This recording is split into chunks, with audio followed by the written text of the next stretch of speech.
Good morning, Mayor, Council, and Hola. hola. Today's budget workshop is going to be on two items. First is going to be generally the admin budgets. That doesn't necessarily mean just my budget. That is all of the town hall, non-operating large department budgets. And then we'll talk about rates and fees.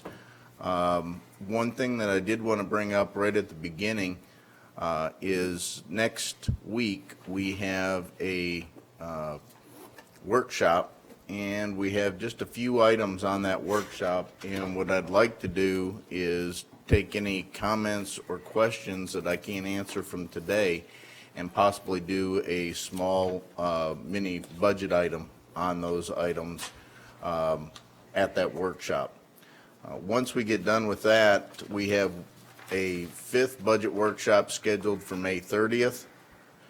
And then, of course, we go into the June 12th council meeting, and there had been discussions about putting additional information out there and doing another budget meeting after the June 12th meeting. So that's kind of the schedule for right now.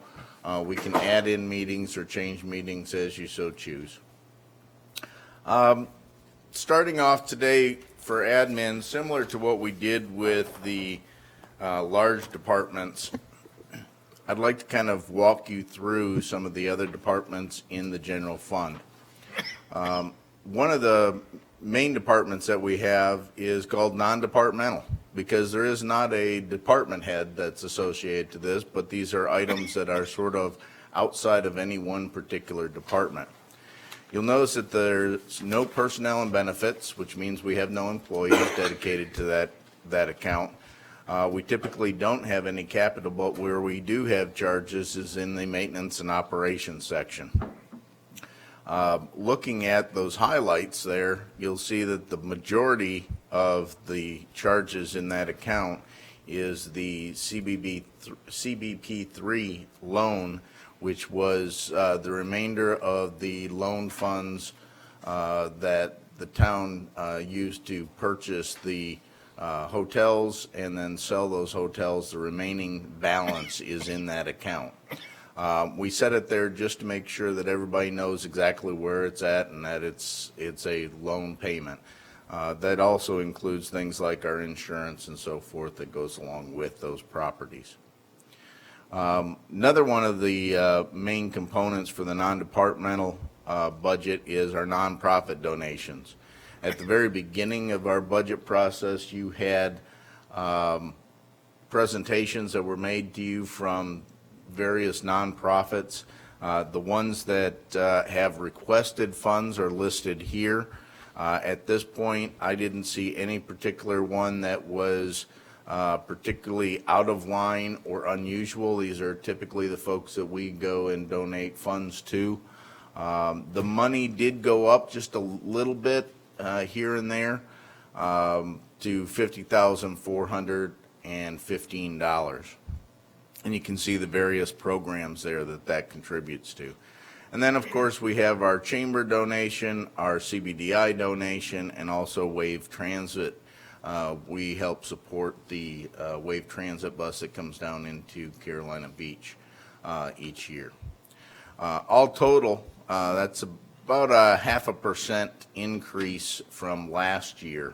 And like I said, majority of that is based in the little increases going on with the nonprofits. If you'd like, you can interrupt me, or if you have questions, I'll stop at the end of each one of the budgets and you can ask questions. Are there any particular questions on non-departmental? Moving right along, debt service. This past week, you've received quite a bit of information on answers to your questions. Some of those were related to debt service. I had sent out to you a spreadsheet that shows the debt service for the next 10 years and what falls off and what stays on and so forth. This is primarily where we pay all of our debt service for general fund out of.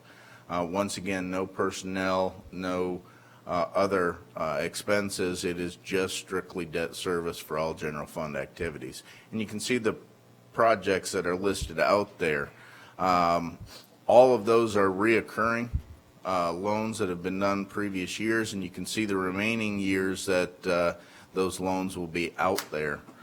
The last one is the one that has been added for this year, and that is $52,000 per year for a 3-year loan on a new environmental backhoe. There's been quite a bit of discussion about that. We can remove that, we can change that, however council so chooses. In general, the increase is less than 0.5% in the debt service, and mainly that's because we've had other smaller debt services come off the books in the recent years. How are we doing with the Wilmington Beach residents assessment payments?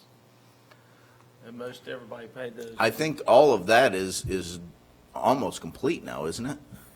Yes, for the most part, they're all on track. We had a few that had not paid that we turned over to debt set off for collection, and we have collected some money for some of those that hadn't paid previously. Okay.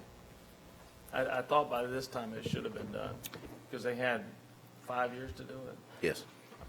Just a question about these three that are 13 years, and 14 years. They're not large amounts. What's the interest rate on those notes? Those were done a few years back, so they were lower interest rates. I'd say somewhere in the 1% to 2%. Okay. I mean, you know what I'm thinking. It's such a small amount. Why would we pay interest on it for 13 years? Of course. That's the interest, that's the payment. That's the payment for 13 Right, but years. that's the term, and that's a long time, you know. For $103,000 every year for 13 years. Yeah. So the loan balance would be $1.3 million. Yeah, okay. So to pay it off would be A pretty lot. stiff. To give you an idea, typically what we have I done, agree with you on the municipal complex. Right. typically what we've done is if it's under $250,000 that's a loan, it's usually about 3 years. If it's over that to 500,000, it's usually about a 5-year loan, and then it goes up from there. I believe the fire station renovation was approximately 1.2 mil, and I believe we went out for 15 years on that one. Ops center, I think we cobbled that together with the fire station, and that's why it's at a 13-year. Hey, Michael, the marina Yes. bulkhead is a separate, that's not the same work that's being done as a result of Hurricane Matthew, or is it? That we're getting Matthew-related, storm-related funds? We have a lot of moving parts associated to the marina project. Because it started with Matthew, we had to take a fast start on it. And we went out and received a loan payment for that project so we could get it started and moving. It took us 6 months to get through the project. It took us a year to get all the payments back from FEMA. So what we've done is now that we've received all those payments from FEMA, we've moved that loan balance over to the Phase 2 project that we're currently doing. Okay. So that is actually for that Phase It's a 2 separate project. action. Yes. Got it. Yes. But they are sort of mixed because of the way that we handled it initially. Any other questions on debt service? Legislative. This is where you have the budget. You'll notice there are 5 employees. All 5 of you are in here. Wouldn't We that be also, Not five nearly part-time, not full-time? I do full-time work, Tom. Well, that's true, but we're designated as part-time. uh, But maybe we're full-time. Really? Well, that says full-time right there. it's set up as I being, get part of my it's set up as not necessarily being an Sounds like you're employee, part of but his a salary. full-time They position. wouldn't let me do that. Your pay may be less than full-time, but it is set up as a full-time No, I- position, just as a holding I have no place. problem with that. He said he'll give me some of I was his. just a designation, it described it as part-time. So are you saying you're making less than minimum wage? Oh, yeah. I've done that. Yeah, probably. You'll notice in the maintenance and operation portion of the budget, some of the highlights there. Travel and training is $15,000. That's basically $3,000 per council person. Sometimes that's used, sometimes it's not, depends on what types of activities are going on with council. Professional services is our town attorney contract, and typically we have been budgeting $130,000 for that. We have very seldom gone up to that amount, but that's basically what we budget for Noel. And then we have dues and subscriptions, which are the things that the town is part of as a community sponsor, so to speak, in state organizations and so forth. And you can see what some of those are. You'll notice that down at the bottom, the overall budget is either a 12% decrease or a 4% increase. Now, the reason why I put that in there is this year, if you look at the budget, you'll see that we added mid-year an additional $50,000 to the professional services line item, and that was for the Freeman Park issues that we've been dealing with. Whether you put that in your calculation or take that piece out of your calculation is why there's a difference between a decrease or an increase. If you leave it in and you're calculating it, we're actually going down from one year to the next. However, if you take that out because we know that that was a mid-year add, we're actually going up a 4% increase. And most of that increase is basically in the dues and subscriptions area.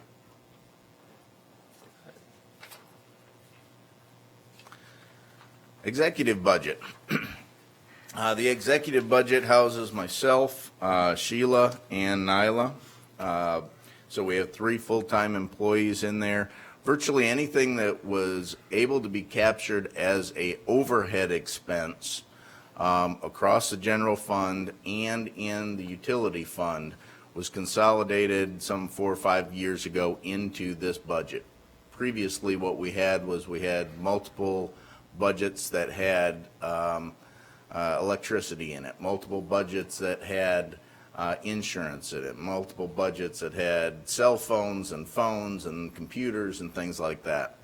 One of the things that I wanted to do when I first got here was to go and pull all that together so we could gain some efficiencies in that and not have to split up the bills and create other issues that we were having. In doing that, this budget has changed significantly from 4 or 5 years ago to now. 2 of the main highlights for this year that are major changes is improvements to our IT system and also our liability insurance. Looking at that, there's $142,000 there in that budget that will change this year. The IT system, every year we have slowly been making improvements to our IT capacity here. Things such as the monitor on the wall, the budget for the AV equipment and stuff like that, our computers, our servers, our network, our local area network that we have going between here, the Parks and Rec department, and also the maintenance facility. All of those things are all put into this budget. And basically, each year we have been spending somewhere in the range of $50,000 to $60,000 a year on maintaining that. And what that really entails is we have computers that are 5 years or older, and they're no longer running the correct software or don't have enough memory to run what we're running on them. We change those computers out and so forth. What we've been doing has gotten us a long way from where we started, and we still know that we have various problems. For instance, Wi-Fi within this building is very difficult. You'll notice when you walk around, you'll see every once in a while Noel here. She'll come in here and set up in the council chambers. Why? Because the Wi-Fi is better here, but it's not consistent. So there's various things that we know we still need to improve on. In this case, what we're looking at doing is we've sort of outgrown our current vendor, and we're looking to go from a premise-based system, which is we have servers and everything here on site that have to be managed on site, to more of a hosted model with IT as a service. Part of this, what we're expecting to get out of this change is getting some of our employees back. Give you a good example of that. Sheila is our IT specialist. Now, that's not to say Sheila's not good at it, but I have probably 100 other projects I'd love to have Sheila doing rather than doing IT work. In this, what we're hoping to do is things like Sheila, the police department have a part-time person where they are dedicated to their IT resources. Several hours for fire go into that. We're trying to gain back some of those administrative hours or those people hours and putting it out as a IT as a service where we are hosted in an environment that we don't necessarily have to worry about the cost of the equipment or the equipment going down and replacing equipment all the time. So that's what that cost item is associated to that. On top of that, we have liability insurance this year. Our liability insurance through the municipal league, they came out, did an inventory, looked at all of our facilities, and our insurance ended up going up about $66,000 just because of that. So large increase in this particular budget, but it does cover a lot of different areas. Any particular questions? Go right ahead. Computer upgrades, are we also going to address the computer in the lobby? I think the emails haven't been updated since, or has stored back since last October 18th, and the thing itself is a bit janky. That is one of our biggest issues is that computer has always been a hand-me-down. And we're trying to bring that up to a specific standard and make it so that we don't have things that just disappear. And that's part of the system requirements. Yes, it will be.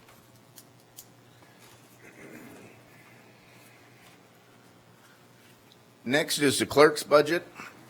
Extremely large budget. Well, Michael, I had a couple questions Yes, for you. sure. I'm sorry, on the executive, $77,000 increase in IT. I heard you explain what you're doing. What is the total IT budget then? I mean, how much are we spending on IT that we're increasing it by? You know, that's a full person. $76,000 is the cost of a full employee. Yes, it is. Basically, we are expanding the services that we provide. What services right are we- now, I wait, think- Wait, I just need to understand what you're saying. We're expanding the services we provide. What does that mean? Okay, right now, we have on-premise equipment, things that the town owns and that we have to maintain and replace on a regular basis. Basically every year. One of the things that we have in this budget is replacing a server, okay? Going from a premise-based system to a hosted model, we'll no longer have to replace that server because the server itself will not be ours. The company will manage and host that. So those aren't actually services we're providing, those are services we're hiring out. When you That- say, okay, when you yes, say, yes. well, this is, to the question that Tom had in our closed session last week, we're providing more and more services, we're providing more and more services. Right. So it is a description of what we are saying. So when you say we are providing more services, the town is not providing more services. The town is acquiring more services at a cost. The town as a vendor is not providing services, you're right. But as the manager for the executive budget, I'm providing services which are computer-related to all staff. It's an internal service. But yes, I understand what you're saying, it's just the way that I'm terming it. So again, And my I question would agree. be, generally, how much are we spending on IT? If we're adding Approximately $140,000 to $160,000 a year. Plus now another 76? No, the 76 is sort of rolled into that. I think the total amount increase was approximately 40,000 from the previous year. But the way that I've budgeted this out is there are certain things out of this IT budget that I'm expecting will go away. Things like that server. But if I don't do the switch over from being premise to hosted, that server still needs to be replaced. So there's a little bit in here of what I'd call double dipping. until I can get better budget numbers, we should be within the next couple of weeks. So what is going to be the advantage to the taxpayer and the budget for us increasing our hosted service? What are we gaining? You said you're going to get some of Sheila's time back. What else are we gaining? Well, we're gaining that time back from internal staff. We get better response rate out of the vendor on any issues because it's a hosted environment where they can go and get into it. They don't have to be here to help work through the issues, number one. Number two, we get, as users of the system, updated computers without us having to buy more assets. So instead of having additional computer assets, we'll no longer be the ones having the asset. The town will not have all these computer assets. It'll be a service that So is we're provided. kind of to us. leasing them.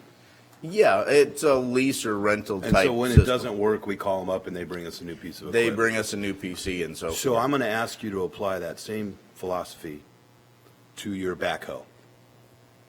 For $52,000 a year, I did a little research, I called a couple guys.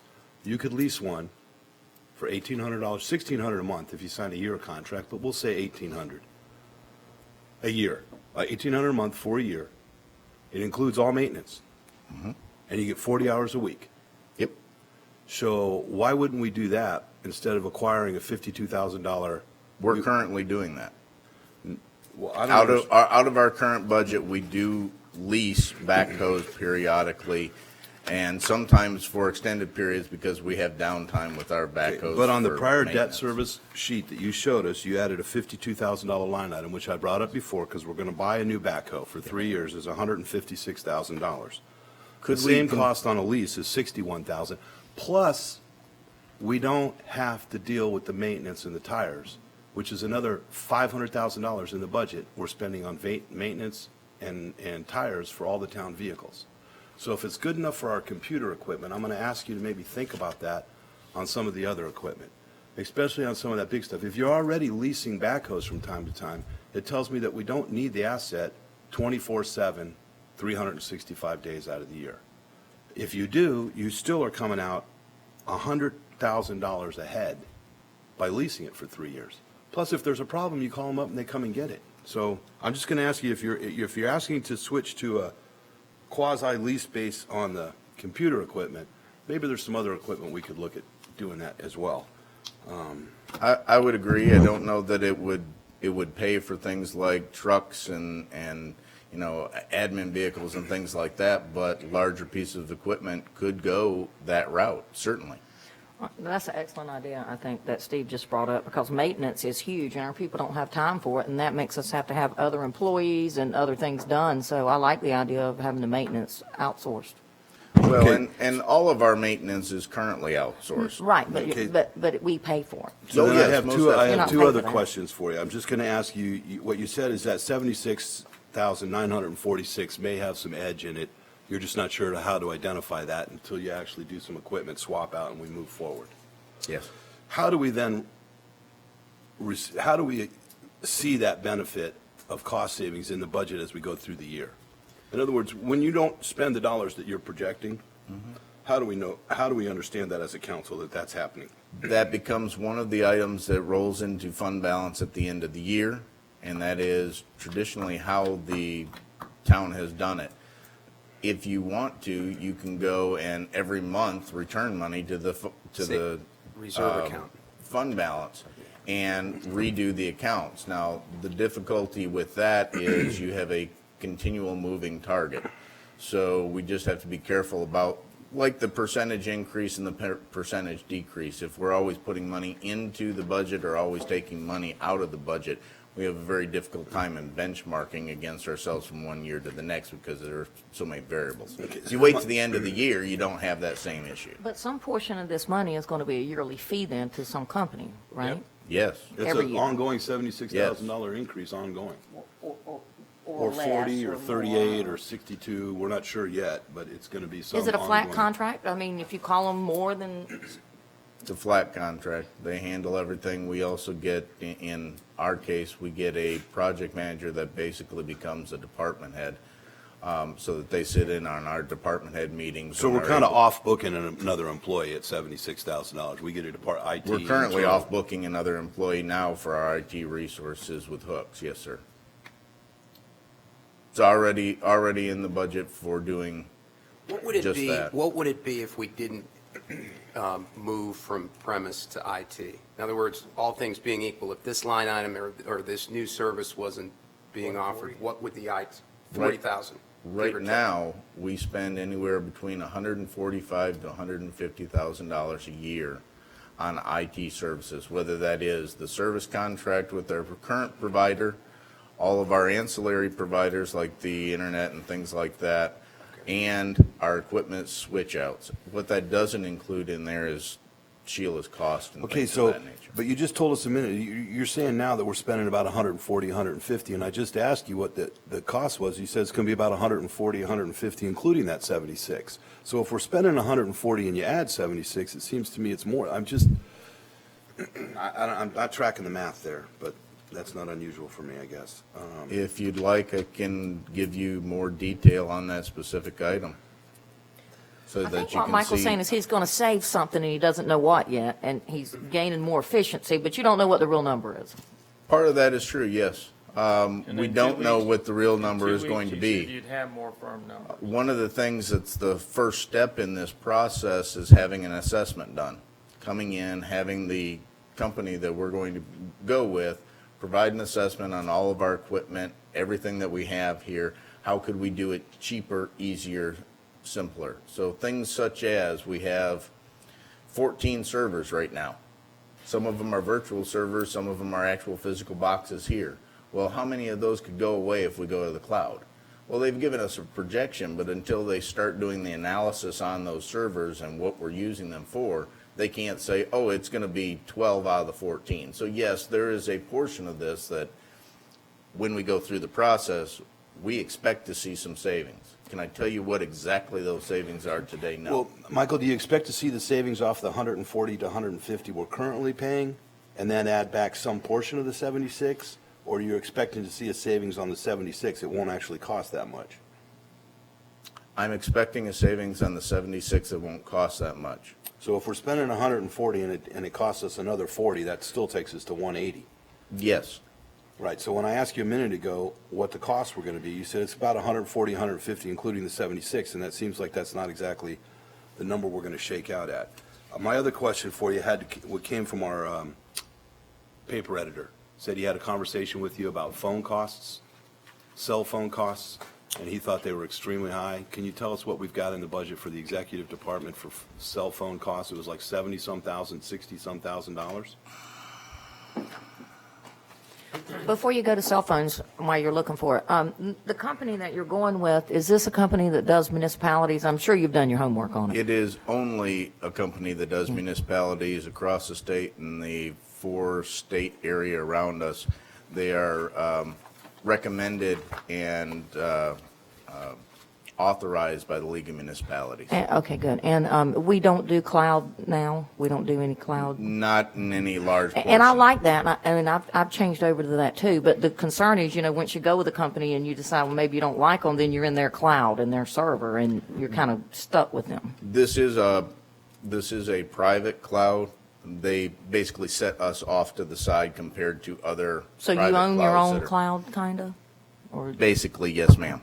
so you can So switch it is if you don't like something the that we service? can switch and move around. Okay. That's one of the requirements for the League of Municipalities. for And them to hopefully be- you won't want to, but you don't want to be hostage by, somebody owning your cloud.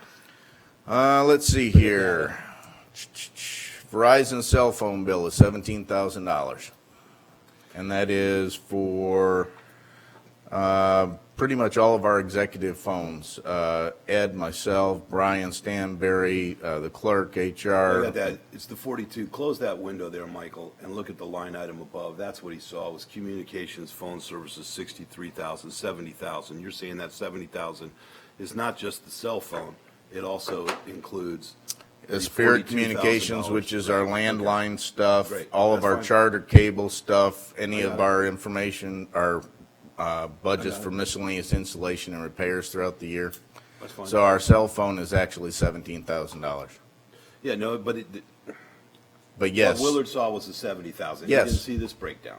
that's Okay, correct. so when he saw the telecommunications number, he said, you guys are spending $70,000 in the executive department on cell costs. That's not exactly accurate. No, of course How many not. phones are in that?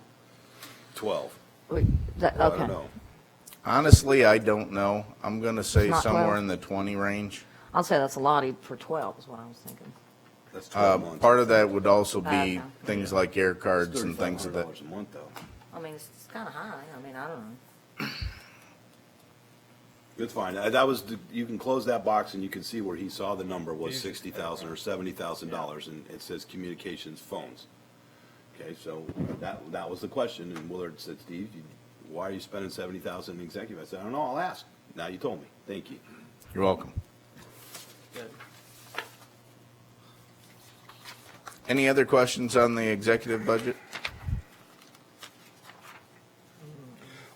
The 16.5% increase is the single largest increase we've seen on any, and is that pretty much from the highlights of the IT and the liability is going up? Yes. Okay.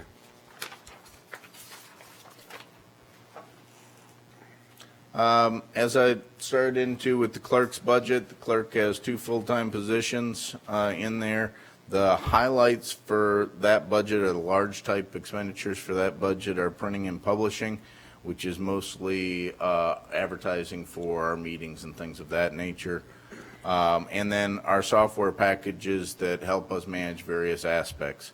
One that is different this year from the previous years is the Laserfish, the $18,000. This is us attempting to be more transparent. Right now, we use Laserfish, and we get a subscription, basically. And we pay them every year for this subscription. One of the things that we don't have is any ability to have the outside public be able to look into and find our documents by themselves without asking us for those. We do get quite a few document retrieval requests during the year. This would allow the public to have access to certain types of documents. Now, naturally, things that are employee sensitive and things like that won't be in there. So, Michael, are those one-time That would be a one-time fee? add-on, They're not, that's not an annual licensing cost? No, It's it's just a a one- one-time fee? one-time add-on. Okay, so last year or the year before, we did the Public Works software, right? So every year, we've been buying different software to We've do been different things. upgrading our software so we can get better use out of our software, yes, sir. Okay. As we do a website re-advancement, will that 18 still go into conjunction with what we're doing? Yes. Okay. Now, the 13-1 for the iCompass, is that an annual fee for that? Yeah, 13,000 is an annual cost for iCompass, which is the minute and meeting documenting software. Right. And then we have in there the additional $1,000 media spend for trying to boost media presence and also keeping up our town code book. Michael, when you put maintenance and operations and all of these, generally what falls in a maintenance and operations line item? Anything that isn't the other 2 categories, and I know that sounds very funny, but anything that has to do with maintaining any existing assets that that organization has or services that they provide. So any sort of maintenance, any sort of subscriptions, dues, software, things of that nature that are specific to that organization. When you look at it from a water sewer standpoint, they're maintaining all the infrastructure with those funds.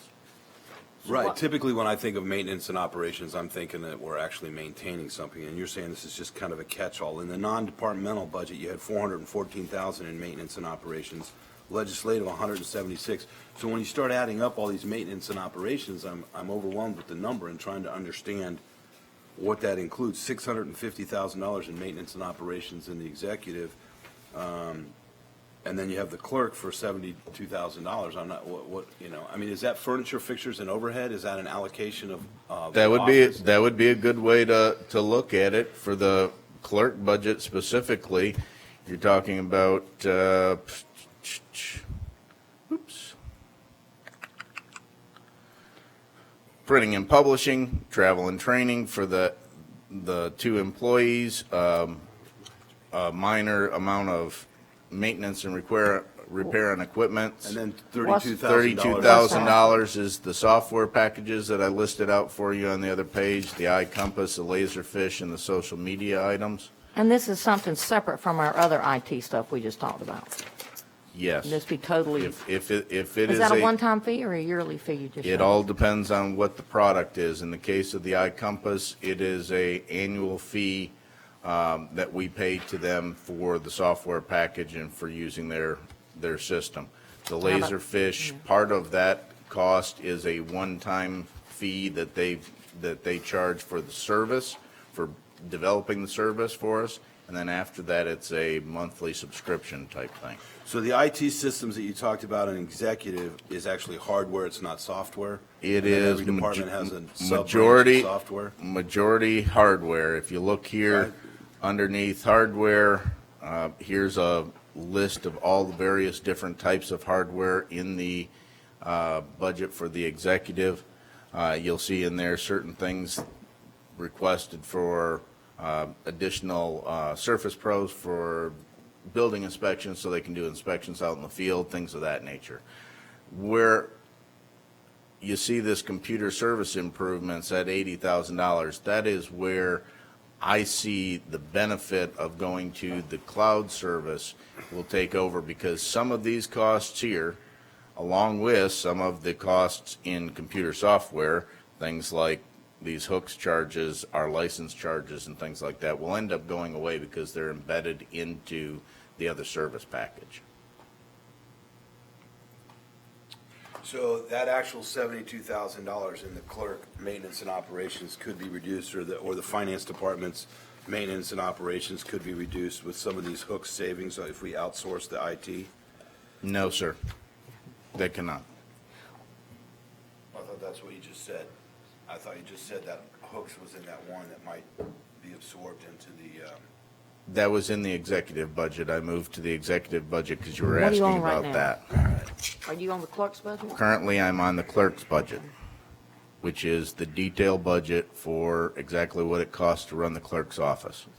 So this $4,000 contract services, is that when you hire out assistant in typing and Says scanning? temporary clerical assistance in typing and scanning documents. So that's not what our second person in the clerk's office does? That's correct.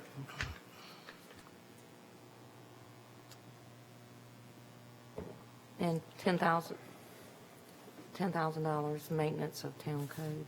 That is our electronic software package that keeps up with our code book. When you look on Municode, that's what it is. I like seeing the screen, and I'm glad you brought that up, because we see maintenance and operations, we don't know what you have in it. Basically, it is anything that it takes to operate that department and the services that But they we provide. need to know what it is. Yeah. We're gonna it's- get asked. Sure, no, No, no, but I mean, if you I look at line understand. item, the maintenance and repair software, 29,300 in the annual budget, 19,000 the four-year average, and we're jumping up to 32. One has to ask, what's the jump up?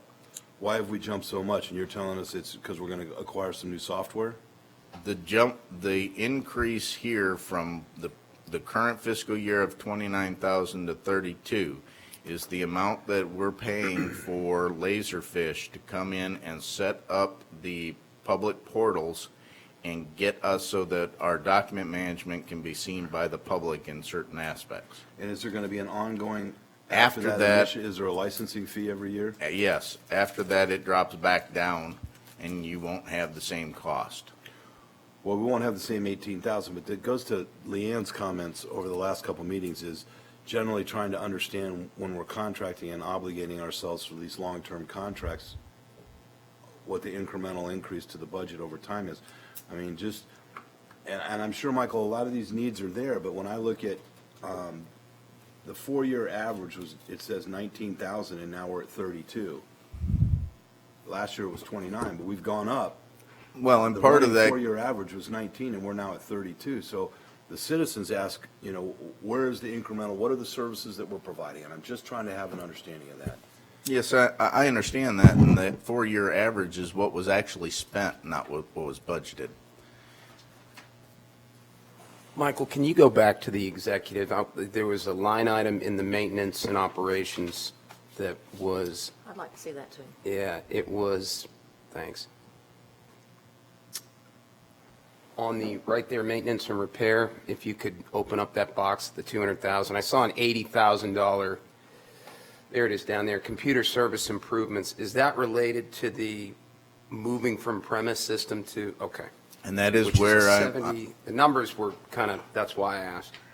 and that's where I'm suggesting that there are certain things in this section here that you see that will actually go away with the new system and be absorbed, along with the other item that is listed out here is software, maintenance of software.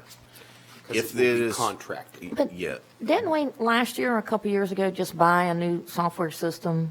I just kind of vaguely remember we bought a new system a couple years ago. we have been going through each one of our departments and upgrading their software system. We have, what you see in the executive budget is software systems that are universally used by all departments, or can be used by all departments. For instance, our finance software. Okay, that's used by all departments. In the case of the clerk's office, you saw that she deals specifically with minutes, meetings, and agendas. And there is a specific software function for her to do that job. So that's why it's in that budget and not in here, under software for all departments. So what you see in the executive budget is all departments. If it covers all departments, yes. And Okay, no, so- we haven't done a universal change out of our finance system. So we're still going to be using those programs, it's just going to be held with a different server. Yes, So I remember it was expensive too. yes. Yeah. Roll down a little bit, it says, okay, that's software, supplies. What would be the contract service for the executive department? Contract services, things like our shredding services, our alarm buttons and panic buttons for the help center and town hall, any of our printer overages, executive lease on all the copy machines that we lease. Authorized Net is the product that does online payments for us, and then any of our leases for the picture-taking lot Yeah, at the boardwalk. I get all that. Well, So that's those are all cool. services we contract out with somebody else. And that's good, I know, I hate them too, but what's the 192? Can you click on the? The 192 is What- the explain liability. liability insurance. That's the general liability insurance for all town facilities, all property within the town, and our equipment. And it's just in the executive budget? We just put it in the executive budget. For that matter, we could put it under non-departmental. Just liability? That's just liability Does that insurance. cover the parks and the lake and? Yes, ma'am. Everything that is a town-owned facility or property, and the assets on it. Okay. Okay. We must have a big total insurance bill. Wherever the rest of it is, I don't know, but. Yeah. Any other questions before I move on past the clerk's budget? We weren't picking on you, Kiln, by the way. Standing in the need of prayer, standing in the need of prayer, that's all I know. And part of this, I know, is frustrating for council and the public, because I could provide every ounce of this information, but it is a daunting task to try and get it out there so everybody will understand what those items are. Understood. That's why, for the most part, I'm doing high-level overviews and putting things into categories of personnel, benefits, maintenance, and operation, and This capital. spreadsheet that you're using, is that going to be on the website if, say, for instance, Willard would like to go on and click those individual? No, it's not at this point. That software package is internal. It isn't something that has a public-facing portal to And it. so you can't send it to us either? No, ma'am, I can't. But we can come in and sit down and view it, he said, if we wanted Just to. as he does. Oh, yeah. I mean, So there, he if, can get to it if he needs to. oh, certainly. Oh, he will. I mean, you see how easy it is for me to get the information and pull it out on what was budgeted and what I was mean, I there. like that. I mean, it helps me. And there's a big difference between what I'm using as the product to show the budget, which is planning for the future year, And what we actually use is our financial software. It's the same piece of software, but different applications within that, where it shows you exactly what we've spent or encumbered. Got it. Finance. Well, I like Kim's budget. Finance Department. We have 3 employees in the Finance Department. You can see some of the highlighted items here. We do have a 9% increase in this budget from the previous year. Majority of that deals with our banking charges, our charges from New Hanover County for the collection of taxes, and our auditing requirements. One of the things that has slowly been changing throughout the last couple of years is our audit requirements. As you have more grants, as you have more state and federal contributions and loans and things like that, you end up having to have different types of audits for those items. So for instance, we have a regular audit, a single audit. We also have now a new requirement from the state, and that is a retirement audit, which is that ledger's audit. So you can see where adding on and continuing to have other financial mechanisms coming in or things that we need to manage, the audit trail becomes larger. That's generally the types of things that this budget has. We can go into that detailed budget on this one if you'd like to see what the difference is between what's here as the highlights and the detail in the operations budget, if you'd like. No, but several people have asked me, both sitting up here and in the public, can you explain to us again why we're doing payroll in-house? I know we've gone back and forth over the years, and currently we're doing it in-house, which I'm not advocating a change. I just want to make sure we all understand why we're doing that. Payroll in-house compared to farming it out to an outside consultant? To a payroll service. ADP, for instance. Basically, it is for control and management of the information and for control and management of the paychecks. For instance, I can go, and if we have problems with our software or we have problems with the banking or the days that the banks are open, I can have our folks stay over on a particular day to get payroll out at the right time. And you really can't do that with a service quite as much. I don't know that it's been looked at from a audit standpoint, I guess, would be a good one. It's been done this way since I got here, so I know I haven't looked at So it. just a question when you say that, because I use ADP, and it's a very highly recommended company. But when I know that the banks are going to be closed on a certain day, I have my girl do a payroll a day early. You know, it's very easy. She spends 15 minutes, click, click, click, here's the hours. And I have 30 people. I know you got 3 times that. But, I mean, if somebody doesn't provide, that's the way it works at my place. If you don't give me what I need, you don't get paid that week. It's an incentive to get me what I need. And so if I know that it's going to be closed, I just do the payroll a day early, and you process it based on that. Yes, So ma'am. I really think that's something we should look at. And if maybe Debbie does that, I don't know.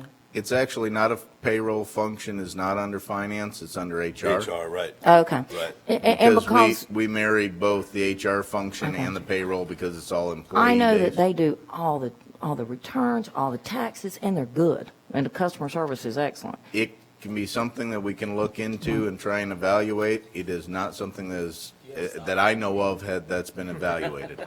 I thought it used to be done outside. And I'm not picking on anybody. We It had a used to be temp, done in payroll, and then it was done outside, and then we brought it back and did it with HR, and some of it had to do with the specific way we were tracking hours and who gets paid when, and then there seems to always be a question in payroll on hours from some of our folks. They just, it was hard however they were punching the clock or however they were recording the hours, and I know it's been from time to time a burden on HR, but they've taken it on.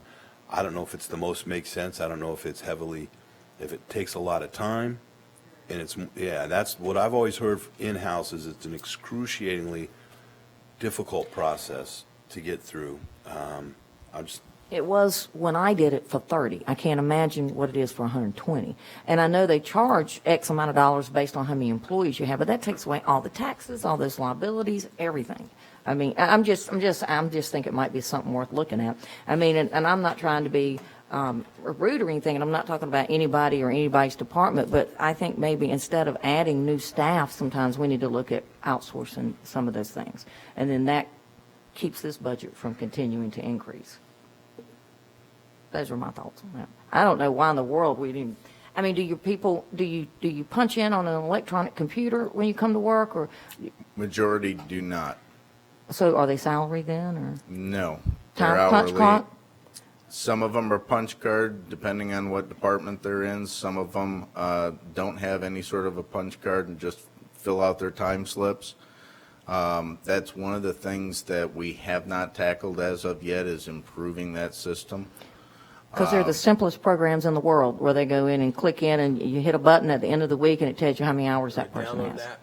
that. It's an app, yeah. I'm just saying that, I mean, the punch cards and all that stuff is a pain, terrible pain. Yes, it is. Most definitely. Yes, I agree. I just think that it would be pretty simple if you had those kind of things in place. Just my thoughts. Okay. Those are things that we can look at in the future. It hasn't been something that has been looked at with this budget. Any questions specifically on finance before we move to HR? How many employees do we have total? Approximately 120 120? full-time equivalent. 16. Oh, That's what I heard last time. 116, okay. I'm just going to look it up. And I can pull it up on another spreadsheet if you want the exact number. No, I can look it up. Okay. Any other questions on finance specifically? HR, you'll notice that in this budget for personnel and benefits, we have 2 employees. However, those 2 employees are not making the $288,000. I'm sure they all wish they were, but they're not. The large majority of that, 122,000 plus, is retirement costs for our healthcare, our retirees' healthcare costs that we have that is an outstanding liability. So we put it under human resources just because that's where it's managed. And because it's a healthcare cost, it goes in the personnel and benefits section. So you'll notice that that one is quite large just because of that. One other thing that you'll notice is in the budget overall, once again, you see down at the bottom, a 6% decrease or no increase whatsoever. You can look at that a couple of different ways. On there, it says transfer longevity to individual departments. In order to get a better projection on what it's costing each department for personnel and benefits, we have moved the cost from being in, for longevity, from being in the HR budget to being a function in each one of the personnel and benefits budgets for the departments. Michael, remind us again what the longevity, when you talk about longevity, specifically, what are you talking about? Longevity payment is a calculation that we give to each employee depending on their longevity. They get a stipend or a check in November. Once a year, Once a year, depending on how long they've been. that's correct. And so, in Ba- that total, you're saying is $32,000? Yes. For our entire staff? 120 people. For all of the staff, and basically what we're doing is we're moving it from the human resources budget into each one of the staff. That's totally separate from the COLA, the merit, and the 401. That's correct. What's the minimum years to receive longevity? First day? Yeah. Man, I had to get 10 years in. There's not a vetting, 260 there's not a vetting bucks period per- currently. at the most.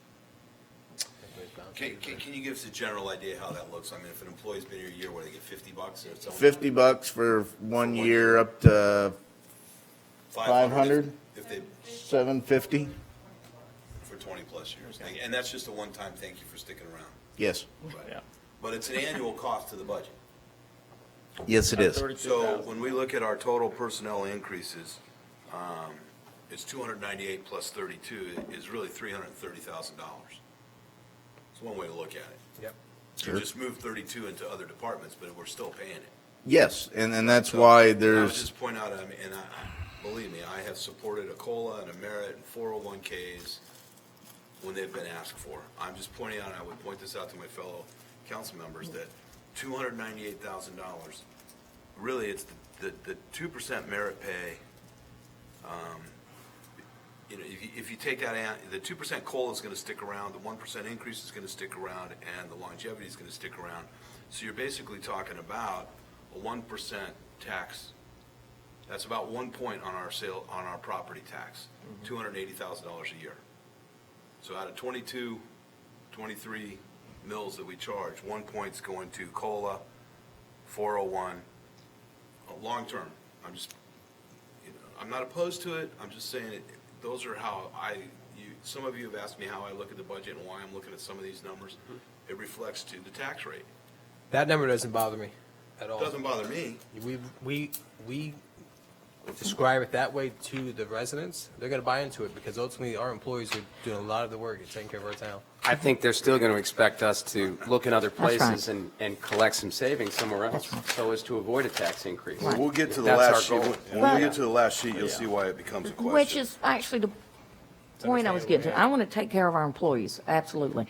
But what we've got to do too is figure out ways to outsource instead of continuing to hire new employees. What Which I can we agree do to look at other ways that this number is not going to continue to increase? For example, and again, not to get specific on individuals, but more on departments and Pick on and Debbie, I didn't know we went to 3 full-time people in finance. 2 years ago, or 3 years ago, whenever, we had 1 full-time, and then we went to an added a half-time, and we took that half-time to a full-time, and now I'm reading here, and I must have missed that in the I must have been asleep in that budget, that we picked up a 3rd full-time person, because when I walk out there in the atrium, I don't know where that 3rd person is. I assume that person's somewhere else in the So it's building. Debbie and Lindsay. And Dex, yeah. And Dex. And so one of those is dedicated. have room for her over there, so she runs. Right. Okay. So when we talked before about we're doing more services, we're providing more services, I would ask from a resident's Do perspective, we need that many? tell me what the finance department is doing for me that we've added more services.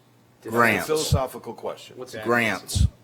The fact that we have to do more accounting associated to the grant funds that we get in from state and federal agencies is the reason why we requested the additional position for Dex a year and a half And or the so capital ago. projects as well.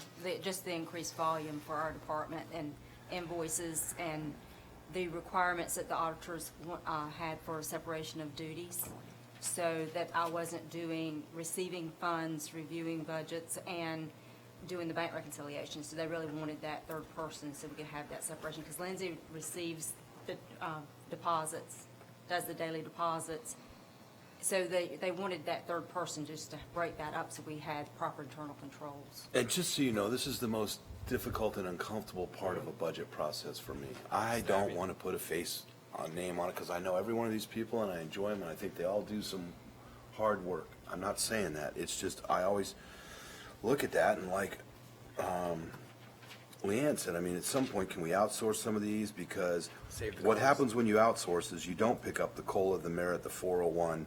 You don't pick up those long-term Insurance. liabilities to our long-term town budget. And when you get to the very last page and you see that 50% of our budget is payroll, 50%, then we have an obligation to say, what can we do to look at those? Not to And that's mention- the most difficult part of this budget system. It's the most difficult part when I walk back behind that door and I see people and I'm like, oh, man. Steve said he wants to cut your job. I mean, Yeah, right, that's what I mean, yeah, that's fine. And that's not, honest to God, that's not what we're saying, but I see the future grow, and we can't, because we can't pay for it. You're proposing some automation changes, Michael, that make a lot of sense, that will curtail that long-term liability.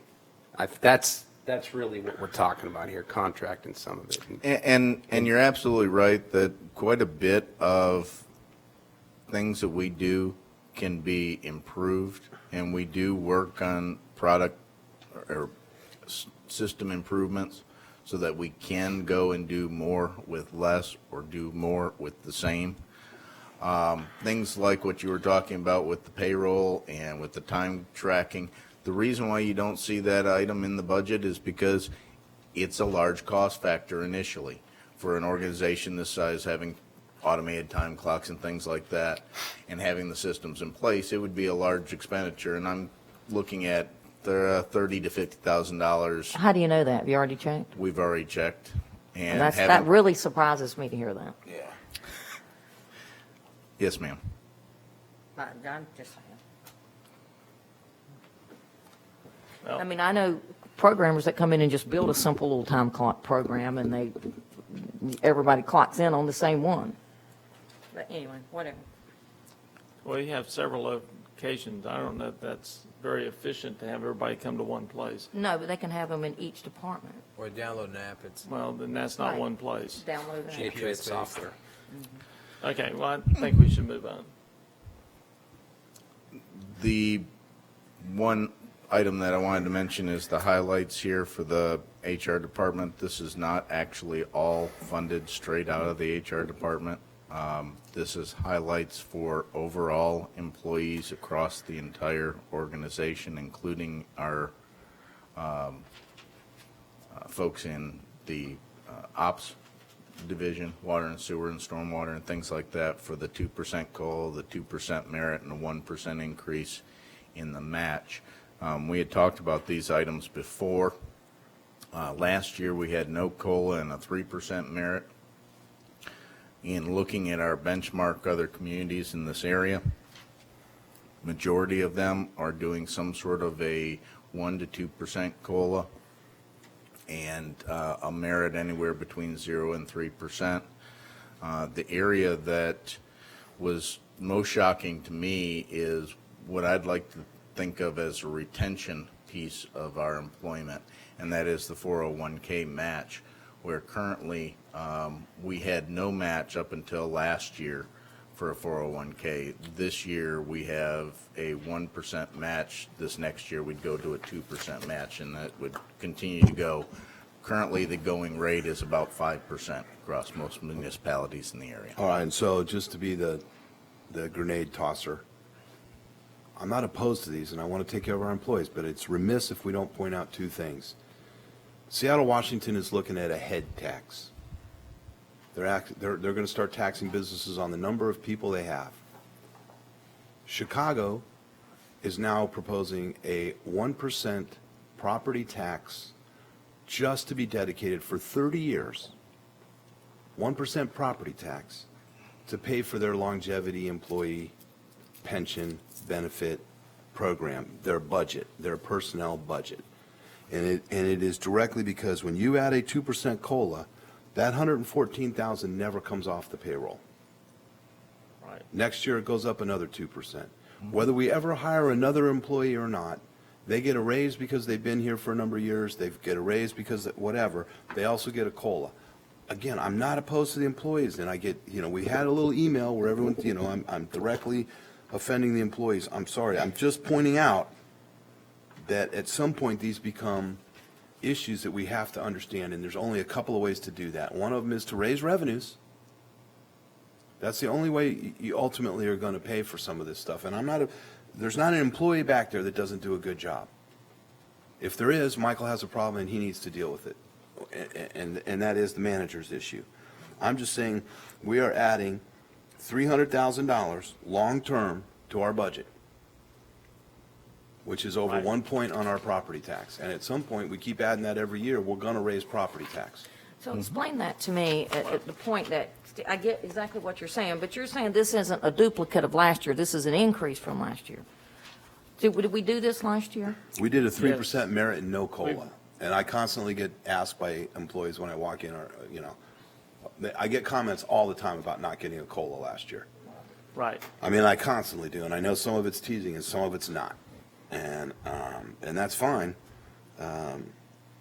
But no, that 2% COLA is a cost of living adjustment that payroll I goes up. see it If you're ma- stays in and then it goes another year. Right, so if you're making, if your paycheck Yeah, is it's always $100, added now on. it's 102, next year it'll Right, be you don't take 102. that away the Right. next year. Once- It's not. So it's not kind of like a raise one-time for bonus. everybody. It is. It is. That's a good way to look at it. It can also be looked at as a market adjustment. What we do now for paying our employees is we look every 5 years and do an adjustment on our employees. We did one a couple of years ago, a pay and benefits study. Right. And in that study, it said, hey, here are some jobs that are underpaid for the area. And we spent, I think, and this is a couple of years back, so somebody correct me if I'm wrong, somewhere in the range of $74,000 to improve our payroll for employees to get people here to work for the town. One of the things that a 2% COLA or any kind of a COLA does is it constantly moves that number so that it keeps up with the inflation and keeps up with the surrounding area for that job. In another 2 years, when we do another pay study, it may say, hey, you're right on mark and you don't need to change anything. Well, the reason for that is because you have slowly, incrementally added things as you've gone along instead of waiting to the last minute and doing a adjustment. So as we, as a council, have elected to try and stay revenue neutral every year, Right. meaning that we're not raising our property tax, we'll lower it or we'll adjust it so we get the same ad valorem revenue. We're having to stretch that ad valorem revenue farther on the employee side, which is why I keep hammering on the other expenses. There's only, there's only three legs to the stool. We either gotta make raise more money or revenues, spend less. Right. raise the revenue, or cut expenses. I'm not in favor, or not compensate your employees. I don't want to not compensate the employees. So that leaves me pounding on Michael and other people and saying to the police chief, no, I really don't want to support hiring another executive level staff person this time. Or go out and find another solution to some vehicles, because it's either that, or we cut personnel, we go to Michael and say, lose 3 people, or we raise property Well, tax. and I understand what you're saying, Steve, and I don't disagree with the staying neutral on the taxes. I just have a little different slant apparently from y'all in my philosophy, because I'm not the top down, but the bottom up. And what I see is, we have a manager, and I don't disagree that we've got to cut some things, but I see that as his function. In other words, when we get to the point where we're going, okay, here's what our tax rate's going to be.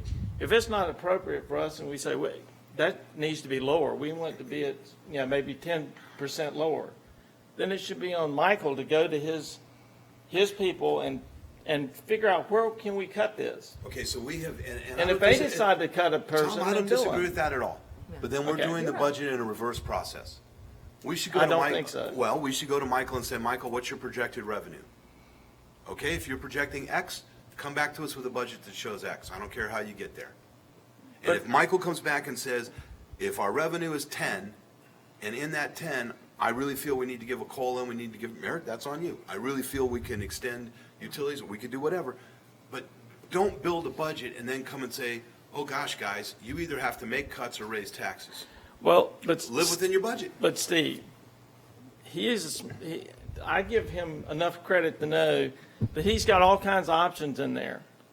Now, some years they've gotten something in there and they've pulled it out for whatever reason.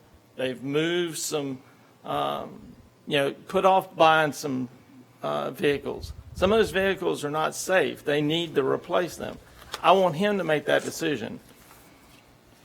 I think, what we've done every other year I've been on the council is we've worked through this just like this. We look at all the things, we may have some suggestions, And we've that's gotten the red fine, pencil out. and that's fine. But I think we need, as a council, to listen to the whole budget, find out what the end result is. Yeah, we may have some suggestions to go along the way, And so in order to get those suggestions, Tom, that's why I asked the questions along the way. and we should do that. Okay. I'm saying that. So- But for us to go, at this point, say, well, I think you need to cut this, this, and this, I don't have the expertise to do that, and I don't want it to be on my responsibility to pick that. I want it to be on his. That's why we hired him. And Tom, you're Tom, at right no point about, has he said we need to cut these, and these yet. All he is I've heard him stating- say, He has yet to we say don't we need have to cut this, we those. don't need that, and I understand that No, that's what you heard me say, thinking. Tom, was can you look at another alternative to finance a backhoe? I don't think we need a third backhoe. Find another way.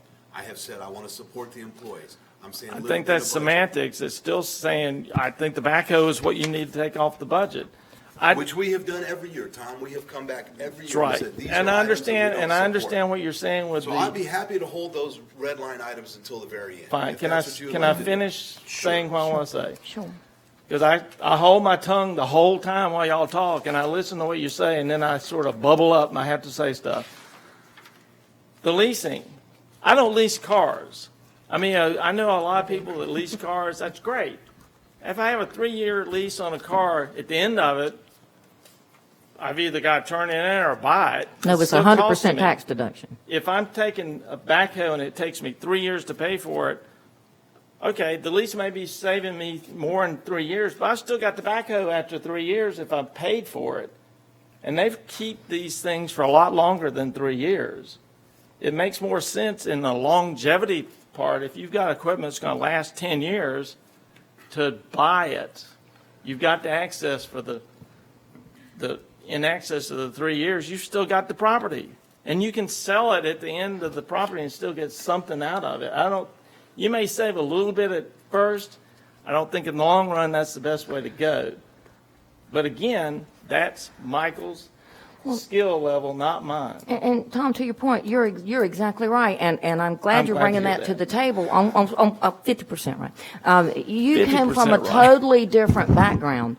You come from a governmental background, and so does Michael and everybody that works here. Sure. What I think you're seeing over here is I don't come from that background. I come from a background where I don't get paid if I don't make the numbers work. And what I think Steve is foreseeing here is the growth of this tax rate. I mean, the growth of these employee benefits and things like that will continue to grow and cost us I money. think we're wanting to get to the same Versus the place. outsourcing, which could save that. Something I think what s- you're seeing is, to use Joe Dan's term, we think out of the box. We're trying to figure out how to make it work a little better to save money for the. I'm for just the I'm public. just putting the I don't onus get on paid. him, not me. I don't get paid on Friday. If I paid all my employees the way they I wanted to be understand. paid and bought everything they wanted, I wouldn't have a paycheck.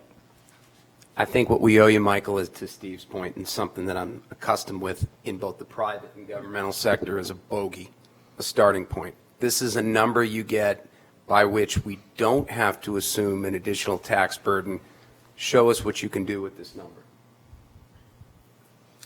That is, there's two ways we can budget. We can either say, tell us what your projected income is and go meet it, or we can go through this process and come back, and then it feels, in Tom's instance, it feels like we're micromanaging. I have been the one that always says, we should be at a 30,000, we should set policy. Yeah, you said that one time. I have said understand. that more than once, Tom. Okay. In 6 years that we've been working together, I've said that more than once. We should set policy and let Michael implement it. Okay, but at some point, when I get to the last page, because I generally go to the last page, it's kind of like having dessert first. And I look at a general fund of $15 million, $7 million is in personnel and $7 million is in maintenance. I understand. It tells me we're at 50% of our cost is personnel. So every year when we talk about hiring more personnel or adding to that payroll, I have to look at the other equation that says, what can we do to pound that down? And I don't always see it. And so when I don't see it, then I ask the question. And that's what I'm asking Michael to do, is to think about those things. And that's I fine. pointed out some specific ways Yeah. to do it. He could choose not to do that. And I'm sure he can, he's a public administrator. He can count to 3. He knows what it takes to pass a Maybe even budget. 6. Well, maybe just to 3 is all he needs. Well, but I agree that what you're saying, but I'm just coming from a different angle. I think we're going to get to the same place. It's just my perception of it is different. I also would like, when I was a leader in the school, I wanted my employees to tell me what they needed. I didn't want them to say, oh, I don't want to ask that, because it might, well, if that's what helps you to do your job better, I want to know about that. Let me worry about how to make it fit the budget. And I think that's a little bit of what we get from Michael, and I know sometimes you go, oh, I don't know why you need that, but again, Tom, what's if wrong we're with leasing looking at the stuff? overall thing, that's not our job to look at little bits Our and job is pieces. to ask questions that the residents want us And, to and ask. that's exactly That the what we need residents to would do. ask Not- if they were sitting in these seats. Well, we're just asking for clarification and hoping to throw ideas out to look at other. And I don't mind that at all, and I think that's good. You to do. You simply shot down the whole thing that I don't lease things. So what's wrong with leasing? You have a credit card, don't you? Same concept. Well, and I would tell you Maybe the stuff you're difference, not paying up front. Tom. I'm just trying to make the point that if you're going to keep it for long-term, leasing is not as, it makes more sense if you're going to get Okay. new equipment all the time. Except specifically on the backhoe, you got no maintenance. If it breaks now, when you lease a personal vehicle, Tom, you got to pay for everything. When this is, I you're wish I renting, did too. No, you don't. You just have to pay for gas. Oh, when That's you a rent that $500 equipment, tire. you don't have to pay for the tires? That with mine. Well, have you rented a backhoe? No, I'm Okay, talking about I the just was car. checking. Yeah, I was just checking. Well, 'Cause I and was I- talking about a backhoe, not a car. Well, the bottom line is, I don't have that expertise, and that's the point I'm trying to make. That's why I feel more comfortable with him making those adjustments. I know we don't agree, that's fine. But let's move on so we can get to the bottom line. One of the things that we can do, and each year we have done since I've been here, is have a council retreat in January to set priorities. Some of those priorities can be policy related. For instance, the philosophy of doing leases compared to purchases. That would be a good one. Having us being the staff, enough time to research both sides, give you pros and cons, and hand you a document that says, here is what we could do. What are your thoughts? Please give us direction, I think would be a good way to handle it. As for how we present the budget during the year, I am more than willing to change how I would do a budget at any point in time. We have fallen into this particular way of doing things, and if what we want to do is change that so that we state at the beginning, here is what we have for revenue and expenditure plans, and here's the answer that council wants at the end, make it happen, I can bring that back to you. That hasn't been how we've handled the budget in the past. If we'd like to do that, that's fine, we can do that, we just need to know that up front. I think what we're finding is we have questions midstream that impact those policy decisions, and that we haven't made those policy decisions before. If you like, I can continue on this path. Now, press on, Michael. Planning department, majority of our planning department is 9 personnel. There are 3 areas of staffing that have changed significantly in our budget over the years. One has been planning because of the amount of growth that we have in the community. The other is police because of the amount of growth that we have in the community. And fire, same principle. Can I cut you off one split second? I'm sorry. Certainly. With the HR thing, is any of that highlighted stuff going to SP Plus? Or is that with their contract, all that's already tied into it? No, none of the COLA merit or that is Cool, just making sure. adjusted to them. Thank you. It is just full-time employees, not contract employees. That's, I was you'll, jumping ahead. you'll also see that being true for council. Okay. You don't get the 2% COLA or the 3% merit. You don't get the 1% match for 401K. I don't need that. I just get happy residents. That's all I want. Right. Me too. The highlights for the planning budget that are significantly different from last year are 2 major areas. One is the land use plan study. This has been something that we have been planning out in our budgets for several years. This coming year will be the one that we need to go and start adjusting our land use plan. Currently, the plan is to do a contract with a consultant to help us through that process. That's the $50,000 tab that's there. We may be able to get that less. We may have to spend a little bit more, but that is our research right now at $50,000. The replacement of vehicles, you'll notice that if you go back through all the vehicles that have been replaced over the past 4 or 5 years, none of them have been in planning or administration. Things like the building inspector's vehicle, code enforcement officer's vehicle, and also the town admin vehicle. We plugged in a number of 24,000, and the reason we did that is because it may be 27,000 when we get to buying the vehicle for the building inspector. And we know that at some point in time, we'll look and say, you know what, we can get a used vehicle for the admin vehicle.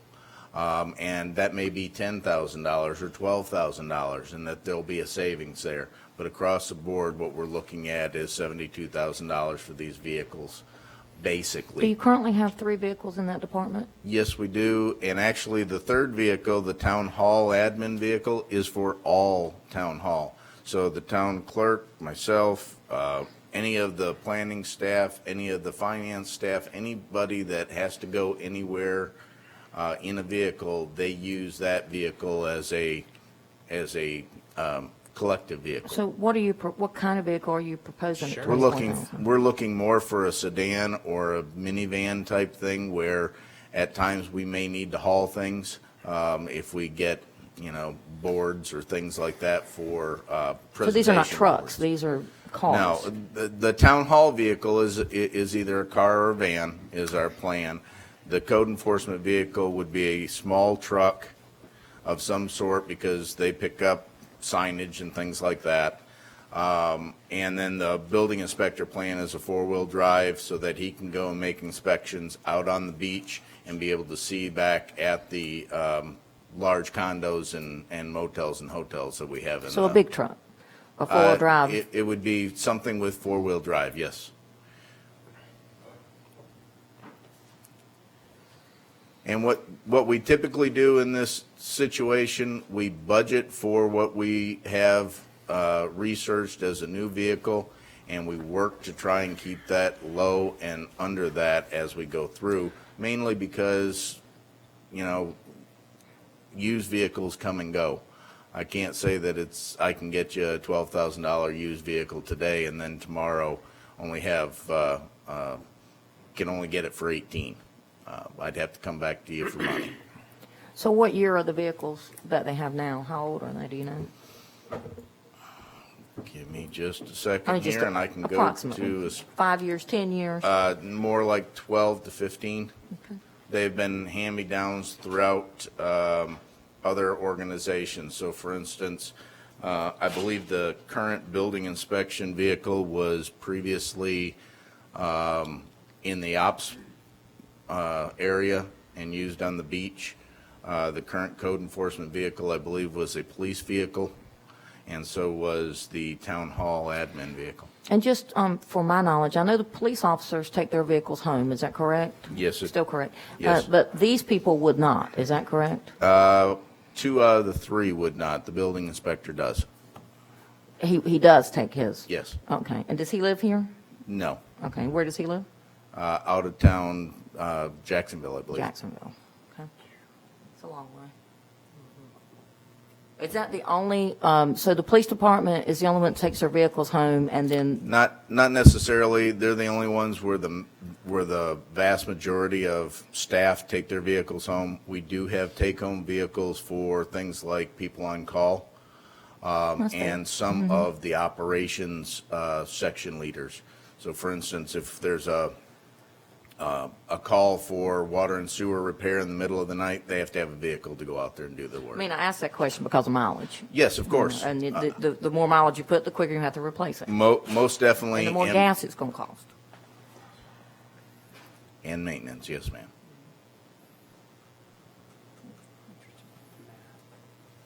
Any other questions regarding planning? Well, Michael, I guess you're saying these 3 vehicles that we're replacing have all been, as you would term them, hand-me-down vehicles over the course. Is there not some other repurposed vehicles that we have in the fleet that we're asking to replace this year that we couldn't repurpose to these?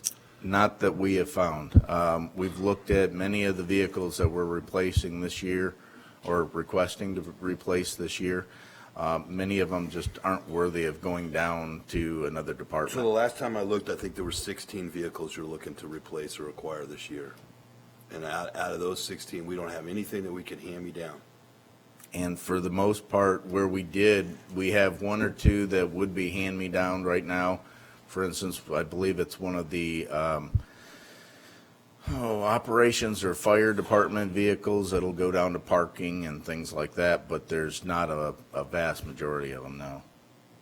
And that's because the things that we're replacing are things that What do you mean go typically- down to parking? Do you mean SP Plus or? Yes. Did we provide their vehicles? Yes, And the gas? yes, And they just provide staff?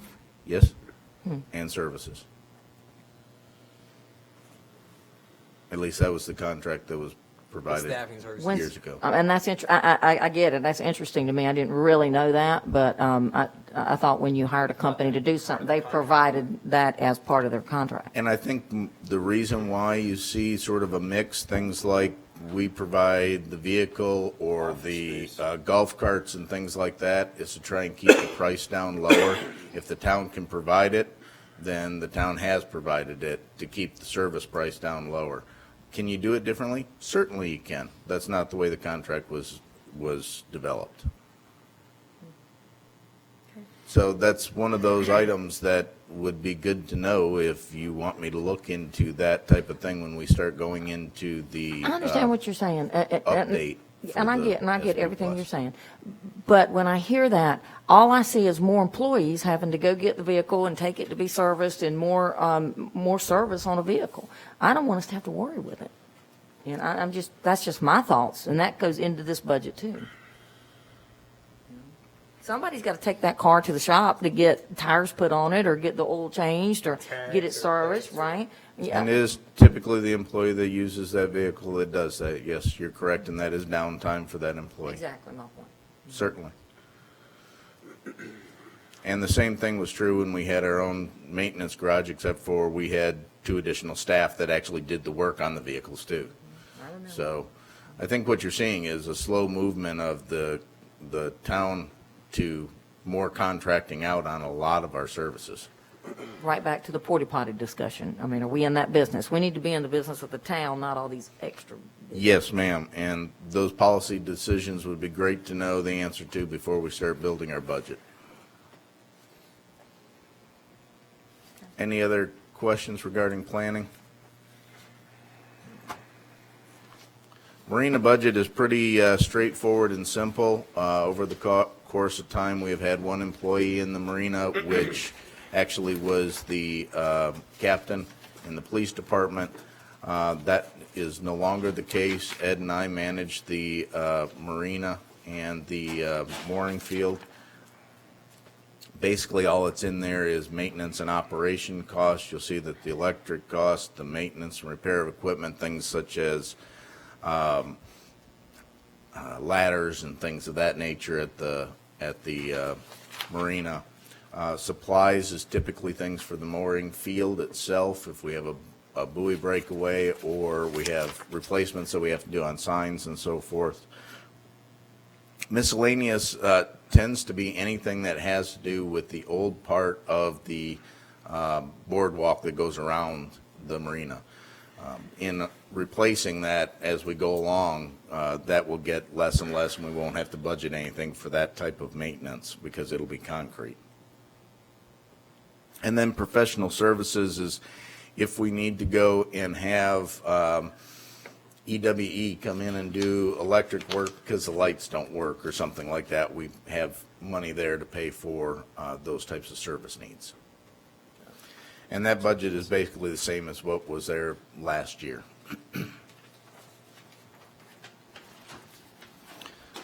Powell bill, we only receive $186,000 from the state for Powell bill maintenance. That maintenance is having anything to do with a local street, so signage, traffic signage for a local street, the surface for a local street, filling potholes, things like that, pavement markings for a local street. It does not include the state system streets, so Ocean, Lake Park, and Dow are not included in that number.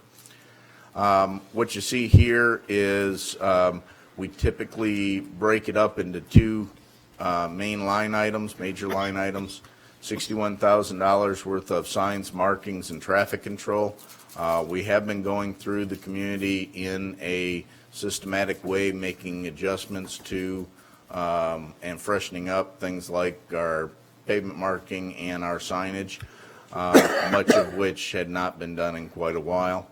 And then in street maintenance, that is where we get into patching of potholes. These are things that are not created by us. So for instance, if we have a water, sewer, or stormwater cut, those costs of replacing that cut are in those individual budgets as a maintenance and operations line item. This is just potholes that pop up.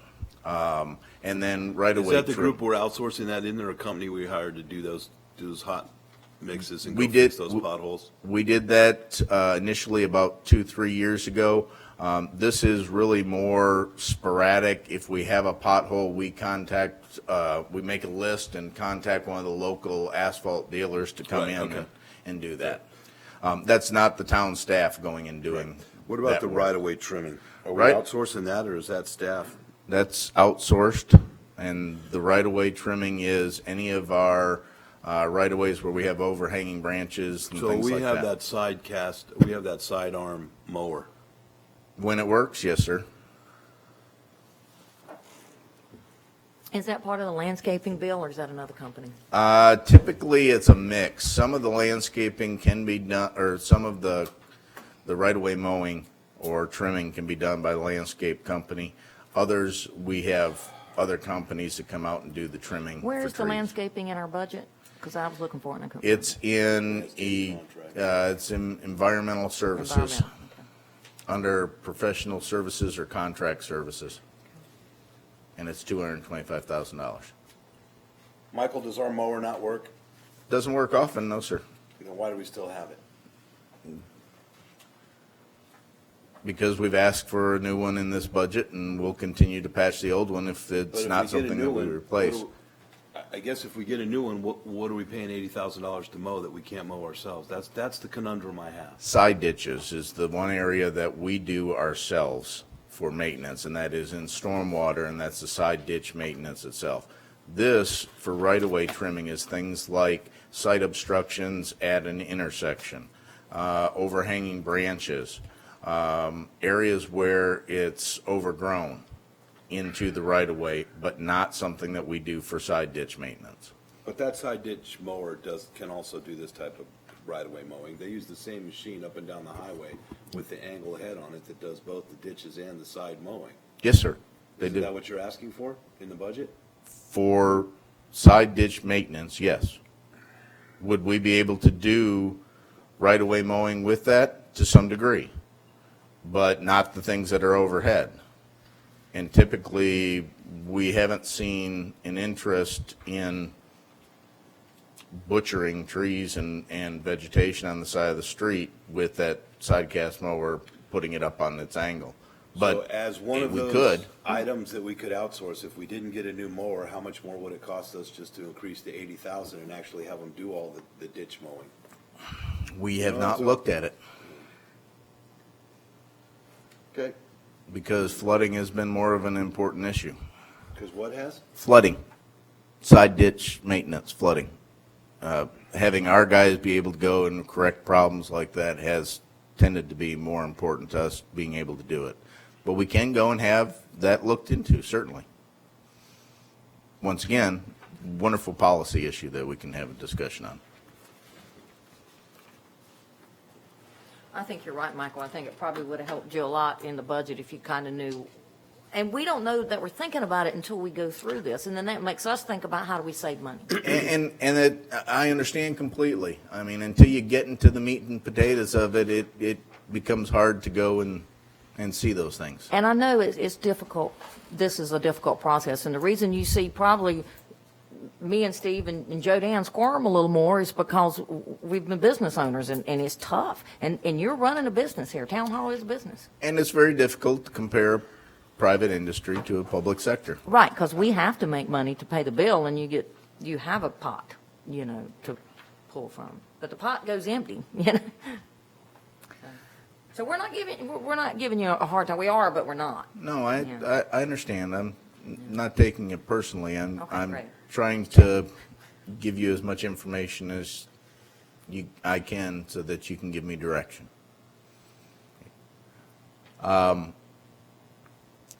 The big change for this year, or in the next year budget for Powell Bill, is that the current year we pulled out of our Powell Bill fund balance $650,000 to do the string of streets and fix St. Joseph's, Lewis, Access, Spencer Farlow, and Bridge Barrier Road, because they were our most in need facilities. Ballpark, Michael, what's our annual receipt income on Powell bill? What do we get coming in the door every year? $186,000. Maybe 1,000 here or there, one way or the other. Okay. And the only thing we can use that on is the Powell bill eligible type items. We probably will, at the end of this year, have still some fund balance, and we'll be able to take that and start looking at, okay, how do we want to go and do repair and replacement of other streets outside of our major infrastructure improvement areas, and show that asset management system that shows us where our needs are, and talk about how to fund that. And the Powell bill is restricted such, so that we can't use any of the 186 towards street lighting, such as Cape Fear and Lake Park, which That's correct. There's only. ain't safe right now. There is only a handful of items, and it's state statute related, that we can charge to Powell bill. Right, I remember reading that campaign. I'm guessing that right-of-way trimming is one of those? Yes, sir. And that's the reason we contract that one out.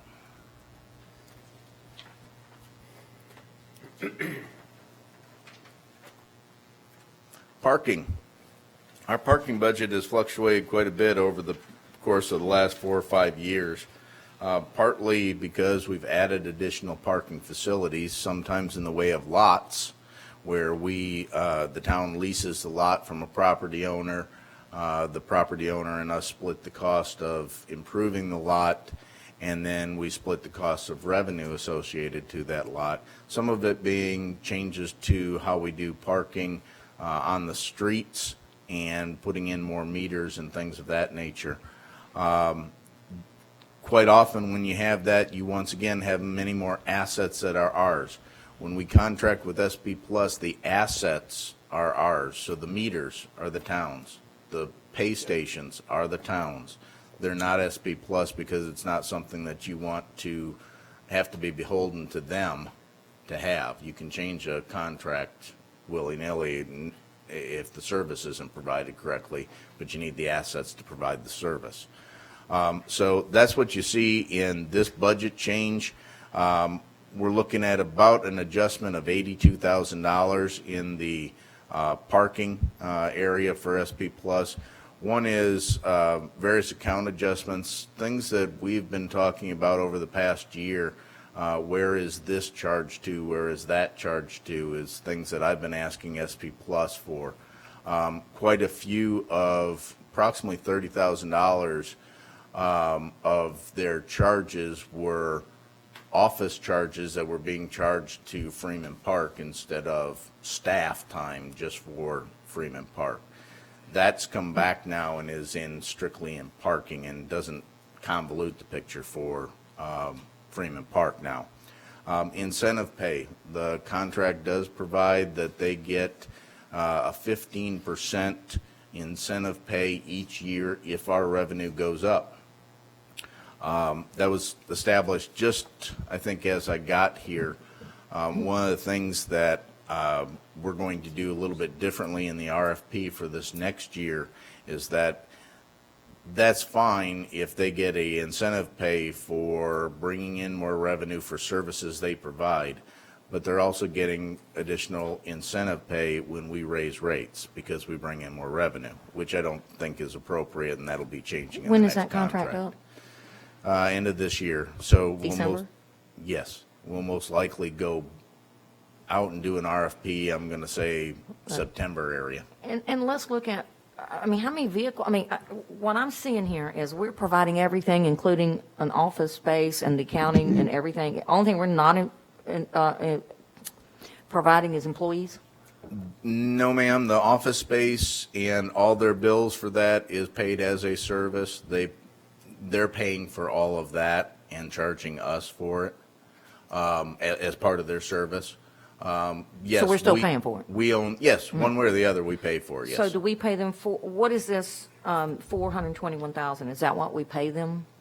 421,000 is the cost of their budget for next fiscal year. For how their- many employees? It varies because of the About. season. About, in high season? Usually under 10. Wow, okay. They charge us $421,000 and they collect all the revenue, and out of that revenue, we subtract the 421, and that's how you calculate our net parking revenue. Yes, sir. Right. What is the 25%? What is the increase? Is it in the account adjustment incentive pay? It is budgeting for the account adjustment, the incentive pay, and also asset replacement, things like our pay stations. We have, I think it's 10 or 12 pay stations across the islands for lots. Many of those have mechanisms, computers inside of them that have to be replaced because of salt air and things like that. So improving those assets. So when we looked at, some of those aren't that old, Michael. Since you've been here, we've just started going to those pay stations. We used to have the dollar, stuff the dollar in the box pay stations, and we Yep. automated. So is the longevity on those a couple of 3 years? Is that what we're seeing? In this environment, yes, what we're seeing is anything along the coast is usually 3 years or so, and that's just if the manufacturer doesn't change the operating platform and things like that. Ballpark, without switching around too much, what's our gross revenue on parking? $500,000, give or take. Gross? Gross. And it costs us 400 to get there? No, I'm sorry. I'm sorry. Our gross is about $1 million. We have about $400,000 worth of expenses Okay, for so the one thing I'm going to parking. ask you to do over the next few months, Michael, before our retreat next fall, how many spaces do we have versus how many Wrightsville has? In talking to Mayor Blair, they're using their $2 million in revenue. They get $2.5 million in revenue on parking. They set aside $500,000 every year out of their parking revenue for their sand fund. For 4 years, they collect $2 million. That gives them their 17.5%. That was the comment that Mr. Barfield made. Yes, sir. Wrightsville did sign a contract with the county recently. They signed their agreement saying they'd pay 17.5%. Yes, sir. We weren't aware of that. They did that because they had a nourishment coming up, and they weren't sure how they were going to get funding before the nourishment. Right. So they acquiesced to the county's agreement. 4 years ago, we did not acquiesce to that agreement, and it all went away. And it was recently thrown back in our face that we're not contributing. I bring that up because when it comes time to generate revenue for sand That took fund. me aside too. for that Well, and that conversation. was the Wasn't comment talking was about. because they actually signed that. So I bring this up because we're going to have to long-term look at where we're going to collect revenue for sand, or at least be prepared to have that conversation. And it's parking, taxes, Freeman Park. Extend the hours and You increase it you some. can't get it out of the Powell bill, right? You can't Okay, milk so, that. and as much as I may not want to buy vehicles, we're not going to get it from not buying vehicles. So it's either going to be tax revenue, parking revenue, you got to find a revenue stream. So if we're bringing in 900 and it costs us, if they bring in 2.5 and it costs them 500, and we bring in $1 million and it costs us 500, we need to figure out what we can do better. And Mike, if they it- have that many more spaces, they're charging 50 cents an hour more, but not, They have, I believe, 600 more spaces than we do.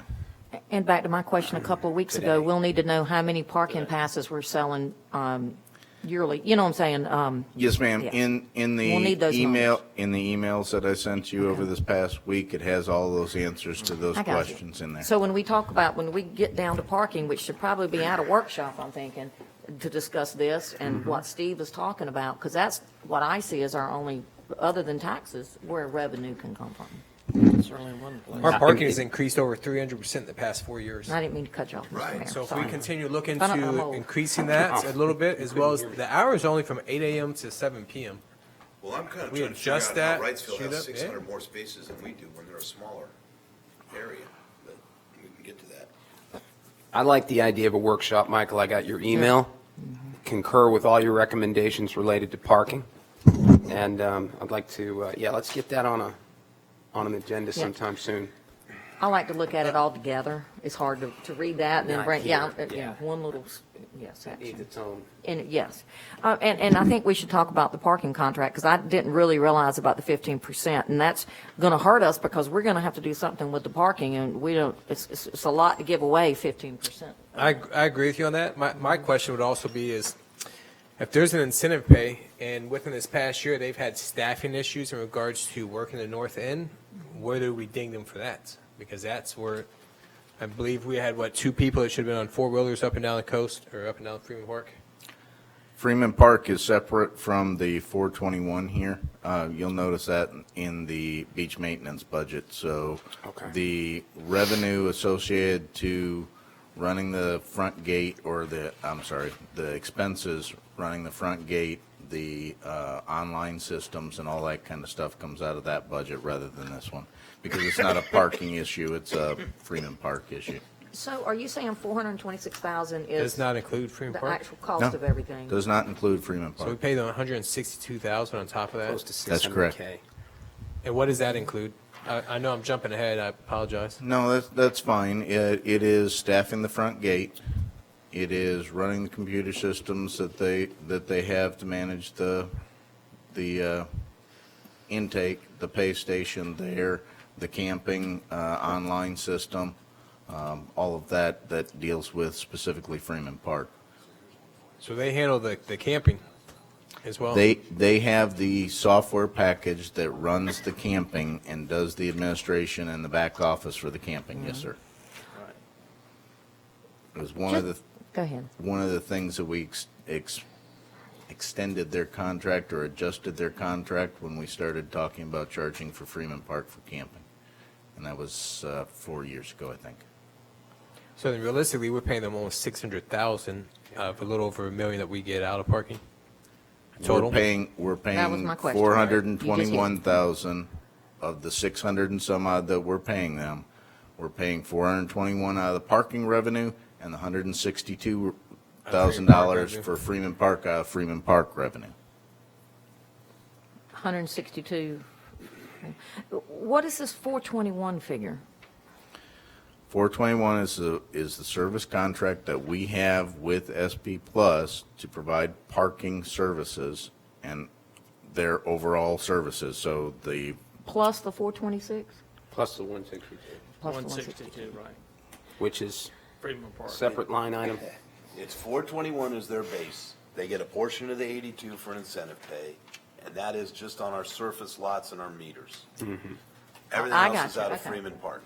Freeman Park is a separate dollar amount, both in revenue and expenses. And we're providing all the vehicles, reimbursing, they have one vehicle and 2 golf carts, and yes, we provide. one vehicle, 2 golf carts, and 10 employees in the heat of the season. Give or take, yes, ma'am. I'm sorry, I'm looking for money, if you're wondering what I'm doing. I know you're, and I could do it less, but I'd have to increase town staff. Because I could do it less myself than contracting it It out. almost makes more, because I think you said when you first came on, didn't you look into that? And that would be one of the options that we talk about, before we go out for an RFP or when we go out for an RFP is. Parking at a budget, at a workshop in the aggregate. Yeah, cost for, if we could do it versus. Yeah. Any other questions regarding parking? No, sir. Beach maintenance the other is sort of use the term cobbled together account. It contains items from the police department, it contains items from the operations department, and it contains other things that have to do with general maintenance, for instance, the storm damage reduction fund. Right now, we have 6 full-time employees in there. That includes the half-person request for the beach patrol. Initially, in the budget several weeks ago, when you met with Chief Spivey, the ask was, this is what you asked us to come back with and have a full-time person that is always on Freeman Park. To do that, we needed to increase the number of staffing on Freeman Park by 2.5 positions. At that time, during that meeting, that was not palatable. So we have reduced that to say, we can do better managing Freeman Park if we do nothing more than get a half-time position out of it. And what that entails is currently we have 4 beach patrol officers. We have 1.5 beach rangers that were added a year or so ago, okay? So that's 5.5 positions. Trying to hire a half-time position for a police officer is not really something that works well in this area. What we're asking for is to increase that to a full-time position, thus adding a half-time position to it so that we can manage the Beach Strand and Freeman Park with 6 staff rather than the 8 that we requested at the beginning of the budget. So that's where you see the $29,000 additional for the half-time person. Storm damage reduction, similar to Wrightsville Beach, we have been setting aside $350,000 a year, which is an expense, to our storm damage reduction sand fund. Up until recently, we were in the $1.4 million range, which would have been basically 17.5% of a nourishment cycle. So that was our planning for beach nourishment. Also, inlet dredging comes out of that fund. We pay a contribution of $10,000 to the county. Wait, Michael, that was our contribution, just so Dan and Joe Dan know. We didn't make a big public fanfare with the county about that, because the conversation about this, when the beach towns have to pay, our council's position was, we're happy to talk about it when the county steps up and says what they're going to contribute. They weren't willing to say how much they were willing to contribute. So we quietly went about our business and made sure that we had our backside covered by setting aside money, but we didn't flash that to the county. They entered into that agreement with Wrightsville because Wrightsville wants them to know that if they have to come up with money, they will. We've always said if we have to, we will, but show us where the county contribution is. And, you know, we can take a different tact. We can go to the county and say, guys, we're willing to pay 17.5%, but it just hasn't been something that, you know. They come in at. So I'm just, that's why that 350 is set aside, and that's why we didn't make a big fanfare of it. If we need to let the county know that we're prepared to make some funding, we might want to do that. That's a question, Joe, as you start having your conversations with that mayor's meeting and Ted. The reluctance we had was committing to 17.5%, because that just kind of takes the county off then they're free and clear. And Right. And Joe Dan, and we went to that meeting, several of those presentations have been the way to raise sand dollars is to have contributions from other than just the front row people or the local municipality. And when we show that we've got 70 to 85% of our visitors at Freeman Park are from over the bridge, and 70% of them are from New Hanover County, at some point the county needs to be committed to helping financially those residents. And everyone, you see all those conversations about all the people moving to River Lights and they're going to come use our beach and the pressure it puts on our beach. Those people need, at some point, contributing dollars to the sand fund. And if we just lead with our chin and say, oh yeah, we got our 17.5%, the room occupancy tax comes up with their 17.5%, the state comes up with the rest, and the county says, thank you very much. And that's Hence the lively discussion 2 weeks ago at the breakfast when Right. Noah stood Bingo. up. And the discussions you and I have had at the TDA that are drilling down into the 201 for the sand fund, 210 fund, but that Lisa owes us a couple of numbers based on basically it's a user tax tied to the parking discussion we're going to have, which makes sense to generate additional revenue. I think, yeah, but the we've been county's blessed- got to have skin in the game for sure. And so when Barfield says they have skin in the game and we don't, specifically calls us out, and the reason he said Wrightsville still hasn't never had to write a check. They signed an agreement that said if push comes to shove, they'd write a check. But they got the same funding federally that everyone always has. The difference is they committed in writing to 17.5%, and this previous council wasn't willing to commit in writing to 17.5% until the county disclosed what they were going to commit to. Now, that's not saying we're not going to end up paying 17.5%, but we ought to at least find out what the county, if they're willing to contribute. And just for anybody listening, and I'm sure you guys all know this, that sand fund money is room occupancy dollars that are collected from visitors. That is not county money out of the county budget. And it's not our money. That's right. It's not our contribution. It's not the everybody. county contribution, it's not our contribution. It is The generated by The the big visitors. Right. It's not generated by Carolina Beach residents. It's not generated by New Hanover County residents. That's right. And that's 70% of the people Well, sitting unless on they the stay in a beach. hotel. On most given weekends, when our parking lots are full, it's from short day trippers coming across the bridge. And It's certainly defensible that that comes back to the beach, to a grain of sand on the beach. It should.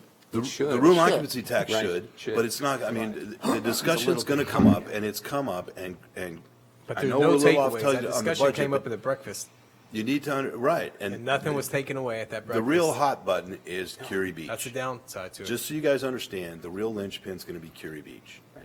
Right. Okay, Wrightsville brings in enough, Carolina Beach brings in enough, the Wilmington people throw a ton of money in and get no benefit from sand. If you talk to Sappho, they put in 40% of the revenue and they get nothing for sand. Unfortunately, Craig will tell you that they just don't generate enough room occupancy tax down there to come anywhere near what they're drawing out of the fund. And theirs is more than ours. And I have been Yes. forewarning us for a number of years, at some point, that sibling rivalry is going to come up, and I'm telling you, it's forefront with beach towns. I mean, our And not just New Hanover County. Every beach town has this exact Right. same issue. so If we they're are, doing renourishment, we're right. fortunate enough to have our sand fund portion out of Freeman Park, which is why we've always fought so hard to keep Freeman Park. Wrightsville gets theirs out of parking. Curie has to figure out where they're going to get theirs. That's their ox to gore. That's right. And if you don't charge for parking and you don't have, other, it's got to come from somewhere. That's up to them. That's right. Yeah. But so back to this beach maintenance, that is all the beach, including Freeman Park? That is including Freeman Park and the municipal beach strand. So for instance, when Gil presented his budget, and his budget for beach maintenance was basically a one-line $85,000 budget. And part of that was porta-johns, and part of that was trash cans and Understand. things like that. That is for the entire municipal beach strand and Freeman Park. So I'm going to say something very unpopular, but I think we have to look at it. If we're going to save money and figure out how to not increase expenses, and we're going to have to look at Freeman Park, we're going to have to, because not just this $1 million, but also the money that you're talking about from the other departments that we're spending is costing us a fortune. And how can we make it less expensive? What adjustments we can make? One of the bits of information that you were sent this week was a spreadsheet from Debbie that does pull together all of what we know. Now, this is going to be the big picture numbers. This is not going to be, did it cost us $100 in fuel to run on Freeman Park? It's going to be, did it cost us $50,000 for an employee type numbers? So what she sent you the other day has 3 years of that combined budget and combined revenue associated to that. And you did a great job on that. Thank you for doing that. And when I mean unpopular, I mean we need to talk about camping. We need to talk about times it opens and closes, how we're managing that park, and how we're how we're managing that resource, and how much of this will go away, these expenses, if we ran the park a different way. And Michael, just to drill down on that for a minute, I'm looking at Debbie's email, and I was going to bring that up today, so thank you. She gave us a thumbnail. She gave us a great spreadsheet, but she gave us a summary that said revenue over expenditures, and in 15-16, it says we lost $163,000.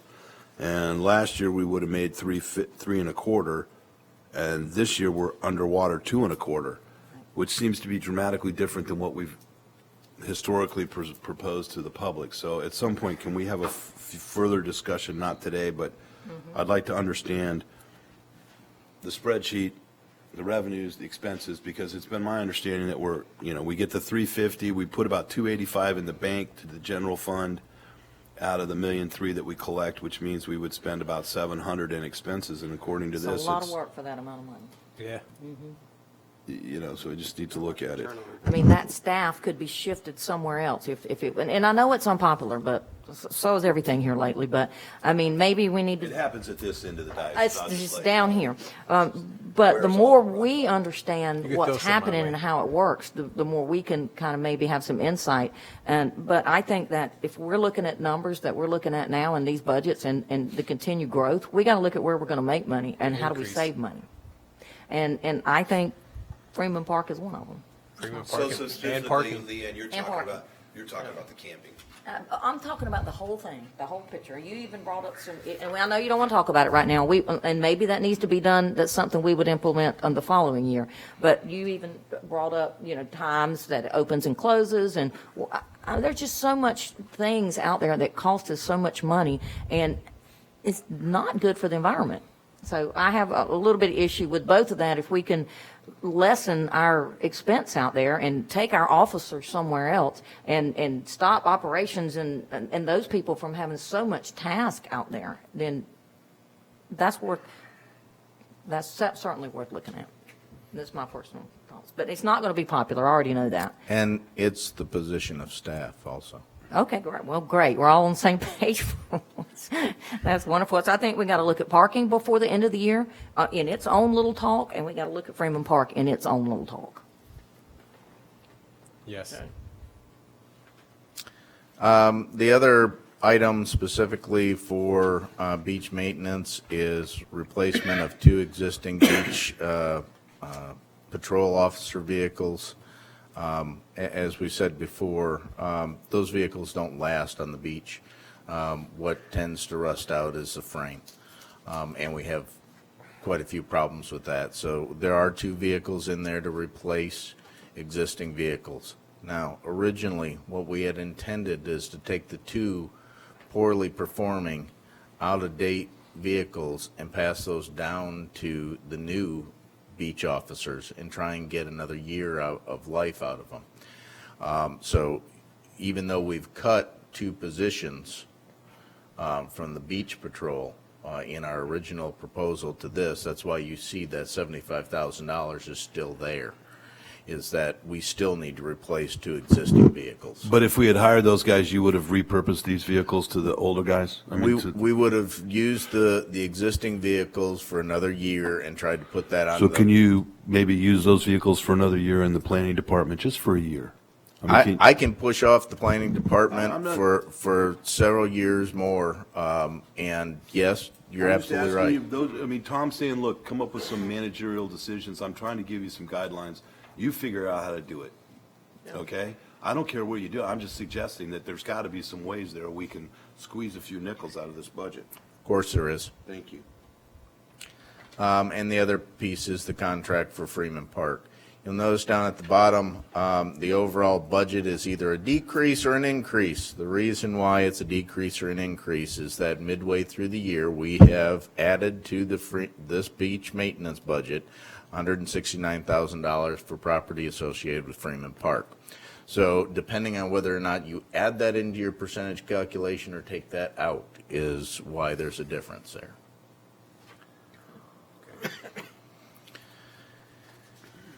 General fund overall. What has been presented to you so far is a budget that is an increase of approximately 4.7% from the previous year. It does include 1 deputy police chief add and a half-time beach patrol officer. Where guidance is needed for this budget is, I think, around a couple of different areas. Mr. Shuttleworth did a great job of giving me some guidance on things that he was not comfortable with. I need similar things from the rest of council, because typically we get comments that go back and forth like this, but I have to gather up and figure out, okay, is there a consensus in this direction or a consensus in that direction? So getting similar types of questions or concerns is very helpful in determining for me whether I continue to leave the deputy chief position in there, whether I take out equipment from planning, or whether I add in certain items. So, Michael, let me just, going to Tom's question, which is, we should leave those decisions up to you, rather than getting a grease pencil out and drawing line item veto stuff on here. So my question then is going to be, if your total budget that you have right now on paper is $15,701,889, what is your projected revenue? $13,662,000 and some change. So what's the gap? $1.8 million. And what is your proposal today to close that gap? I have none. And the reason I have none is because the way we have traditionally done budgets is to allow council to give me comments and concerns about each individual budget. I understand, but you've And- also given us a proposal that showed the gap, you would close the gap by drawing some portion of that out of. I do have, the next section of this would be talking about rates and fees. I believe we can bring in an additional less than $400,000 worth of parking revenue that'll help subsidize some of this. The others, yes, would be tax increase, others would be cuts. It would be Or a it would be combination. closing the gap from borrowing from reserves, which is. Or borrow, yes, Usually what yes, we sir. have done, just so Joe Yes, Dan sir. and Joe know, is Michael will say, we got 13.5 coming in and we got 15 going out, and I'm going to borrow $1.2 million from the general fund, and at the end of the year, lo and behold, instead of 76,000 for IT, he only spent 32, and instead of 52 on a truck, he spends 38. And lo and behold, at the end of the year, instead of borrowing 1.8 out of reserves, it may only be 200,000, or it may be a $400,000 positive. And that goes to the question I was going to ask at the end, but the timing of it is pretty good right now. Anticipating a surplus, a budget surplus, right? How soon before we know what the 17-18 outcome will be? Is it like June 30th? When Yesterday. you close the books? Yesterday is when we cut off purchase order entry for the departments.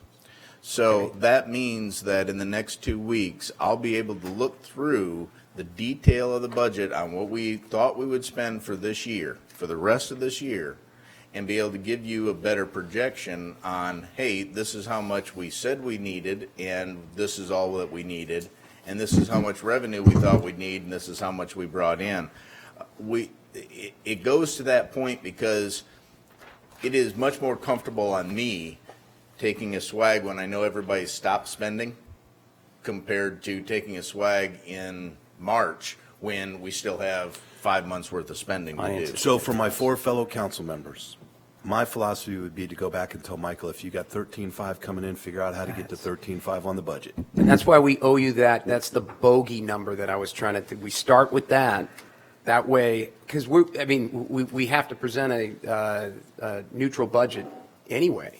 I mean, that's You have to that's present a balanced state law budget. balance. That's what I not meant. neutral. Not neutral, balanced. Right, well, just so we understand the semantics on that word balance, what Michael is telling you, it isn't neutral. What he's saying is balance means you have to close that gap on his proposed $1.5 million, and the 3 ways to do that are raise taxes, reduce his expenses, or Use some revenues from the fund use balance. revenue from the fund balance. That's it. You Or can- raise rates. Well, that's part of more revenue, but if he comes in, if I he got says he's 13.5, you give me another 400, now I'm at 13.9, then spend 13.9. And So my position is going to be, Michael, whatever your projection is, that's the number you need to budget. And then he needs to come, what he has done in the past is come in and say, guys, if you make me live to 13.5, I'm going to lose 10 employees, or I'm going to have to do this. And those are the painful, then we have to decide if we want to raise taxes. That's, Right. I mean, so for me, philosophically, it is going to be, your budget's 15, you're too long on your budget. Come up with $2 million in cuts. What's our reserves now? 25%. We're at 25%. Okay, so. In this budget, is there any fluff? Right? Well, that's what, There is flexibility, yes, sir. There is Is that always, enough to cover there the is, 11% difference? there is always flexibility. No, sir, it cannot cover that. So in the past, my question would be the past 3 years, how much of that fluff that we put in there do we put back in reserve at the end? Is there any? Is there nothing? Oh, yes, most definitely. Could I tell you, I couldn't tell you to the penny. See, what I'm trying to can get I- at the end of this year, we put money back in and we're saying, hey, we're not spending that Well, much. it's more than that, though, Joe Well, Dan. When we start I'm the not budget, disagreeing. I'm right? not But what I'm disagreeing. saying is, when we start the budget process and we go forward, we said, well, I'm going to need to borrow 1.2 to close the gap. And at the end of the year, we don't take the 1.2, but we also add 200. That's what Then I'm the getting at. budget swing was 1.4. Yeah. And where Michael and I have locked horns over the last couple of years is to tighten that That's what I was trying to get to. $76,000. Is it really 76 or is it 40?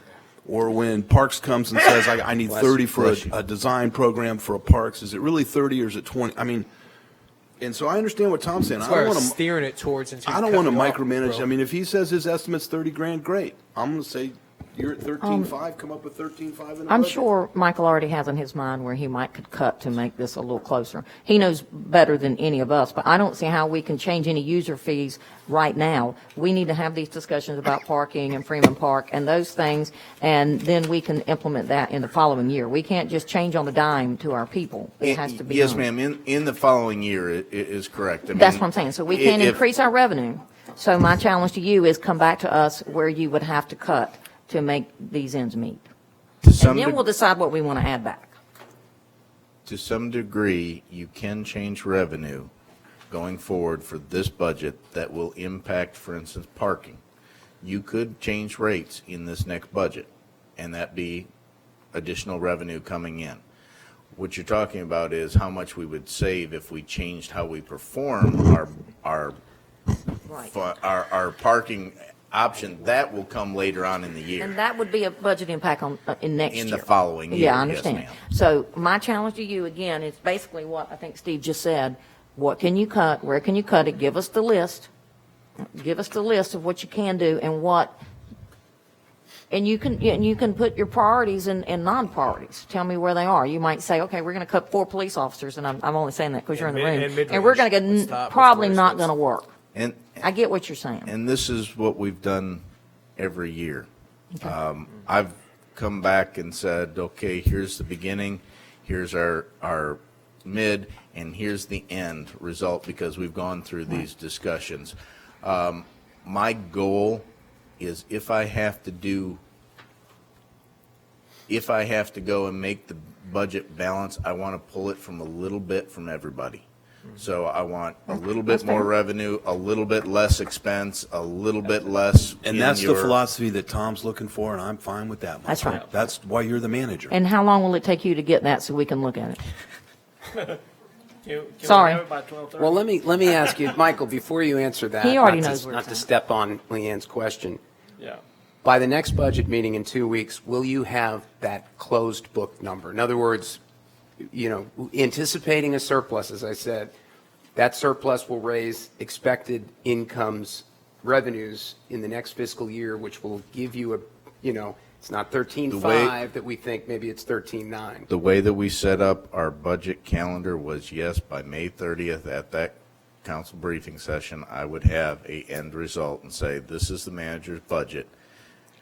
Tell me where you need me to change things. At a council meeting, or are we going to have a talk We have about it one more of before? these. It would Okay. be a workshop like this. So, Michael, help me understand again. Just tell me, you had that number. What's your revenue projected right now? 13.6. So we'll call it, let's just make the math easy. 13.7, 15.7's the budget. That's $2 million. Yep. So the last time you and I talked, our ad valorem, 1 point on the ad valorem is about 285. Last year it was 265. What do you see as the 1 point on ad valorem this year? Our ad valorem isn't 2, it's 1. 194 is our ad valorem for 1 cent. 194? 194, not 2. For 1 cent. Man, Michael, in the past you had told us it was 265. So it's right, 194. so- Can you explain that so I understand? Because I know Steve understands. If 194. we take our valuation thousand. for ad valorem taxes and we look at that, how much is 1 penny going to give you? One And penny. 1 penny will give you $194,000. So just so you guys understand, if we just walked out of here today and said, Michael, you can have your 15.7, make it up with taxes, that's 10 points. You think that's reasonable? I know I don't. I'm just saying, right? And in the past, we have done everything we can to remain revenue neutral, Right.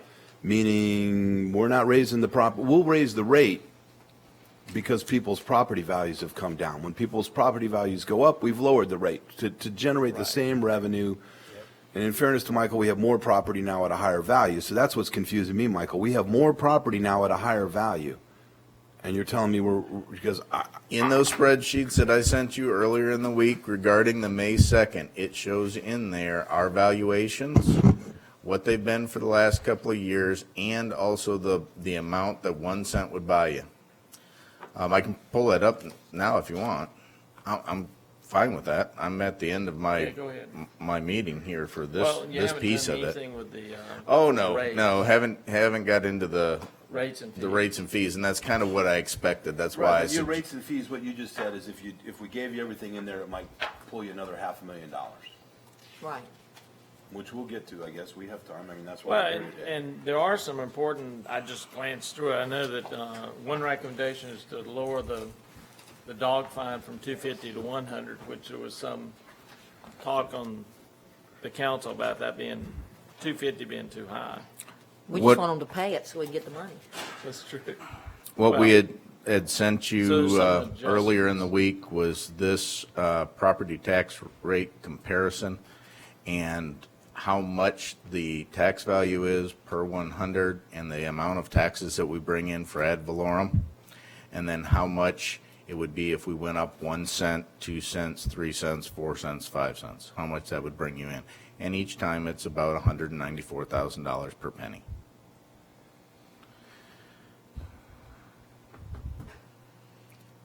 Do you know what our property tax base was last year? The year before? I mean, Michael, we've gone up. That's so weird. That's fine. You don't have to do it now. I'm just was curious. Yeah, that's not what I was looking for. No, I don't, honestly. I can find it and get it to you. All right. Can you click on that screen you were just on? This one here? Just for 1 second? I'll look at it later. I'm looking it up. Let's see.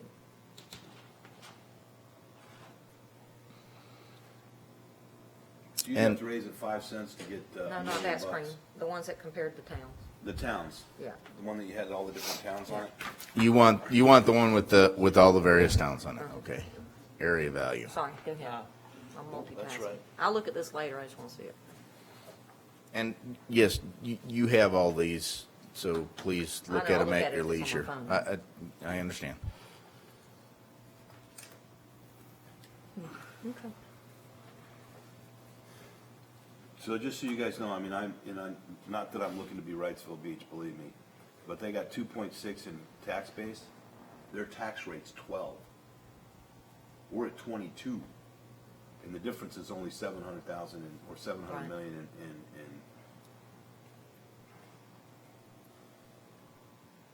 What's CBD? Central Business That's District us. for Wilmington. Oh, no, it's, okay, that's Wilmington. Okay. Yeah, Carolina Beach is 1.9 estimated tax base. Wrightsville's 2.6, and their rate's 12. Yes, the more value you have, the less property taxes you can utilize, yes. Or that you can go down to, yes, sir. Michael, our tax rate last year was 1.7. 1.7? Yeah. What do you mean? What'd you say now? So- The was- value, total value last year, sorry, was 1.7. So we went up $200 million in value. Yes. With 1.9 billion is what the value is. And now we're going, and last year Yeah, was 1.7. 1.7 billion. So we went up $200 million. 200 million. So Debbie, what is that what did that generate in extra Dollars. revenue for us? 200 million, what is that, divided by 100 or 1,000? I always forget. 100. Times. Times 0.22. Extra $440,000. That's the tax rate that we charge. 225. So we generated an extra 400 and some thousand dollars, $500,000 just in our increase in property value.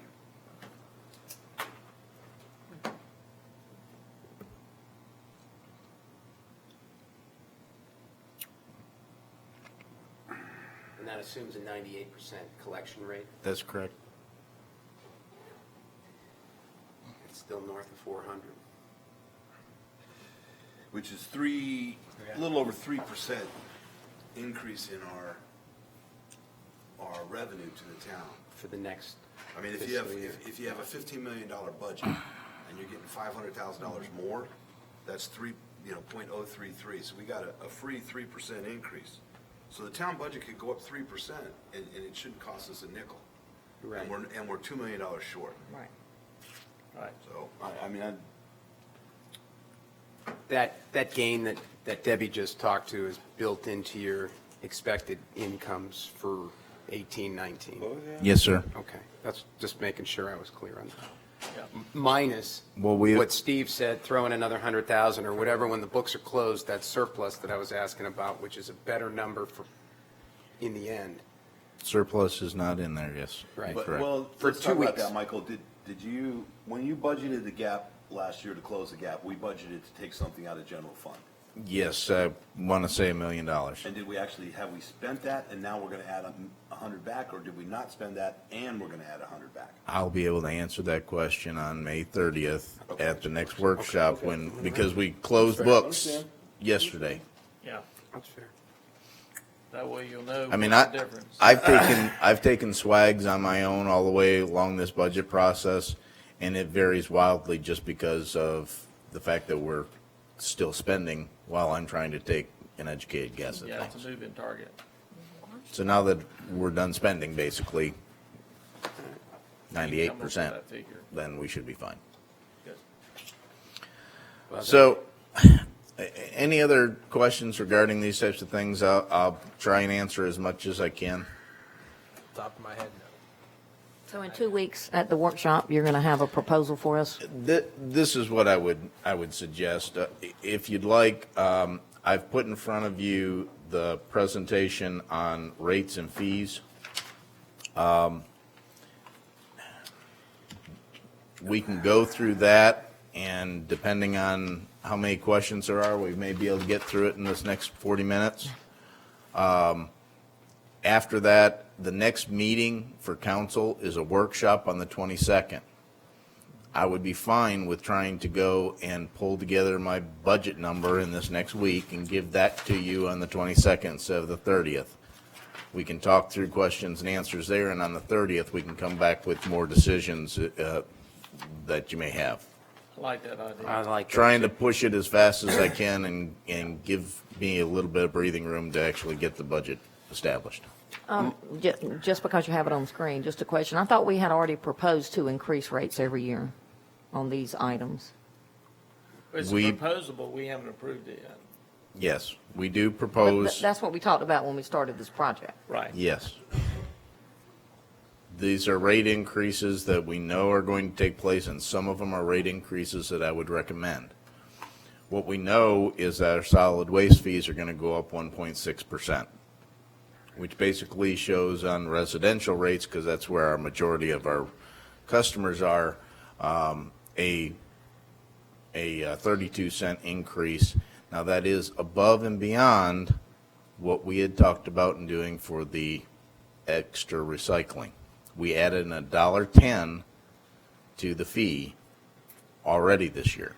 So next year it'll go up to 32 cents. And are these not included in your revenue projections? They are. Okay. But when you I'm say just- the 13.6, okay. I am just trying to be Okay. transparent and tell you what things are going up and what things Okay. aren't. But the parking is not projected. The recommended parking, that is, which. And that would be a you tough know. change until next budget. I mean, we need to implement something, yeah. but- Out of the conversations that we had at the last meeting, I pulled together a bunch of answers for you on parking, and you have those. And Some there of the- are increases. Some of the, I understand that.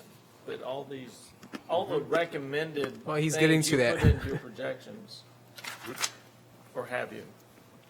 the things that you see as a revenue increase on this particular page were not put into the budget, Okay, okay, because council has to approve these recommendations. right, okay. Things like the solid waste fee, those are things that are built into our contract. The council approves the contract. We know that going forward, you're going to have to pay up to 3% increase every year. Right. That I factor in.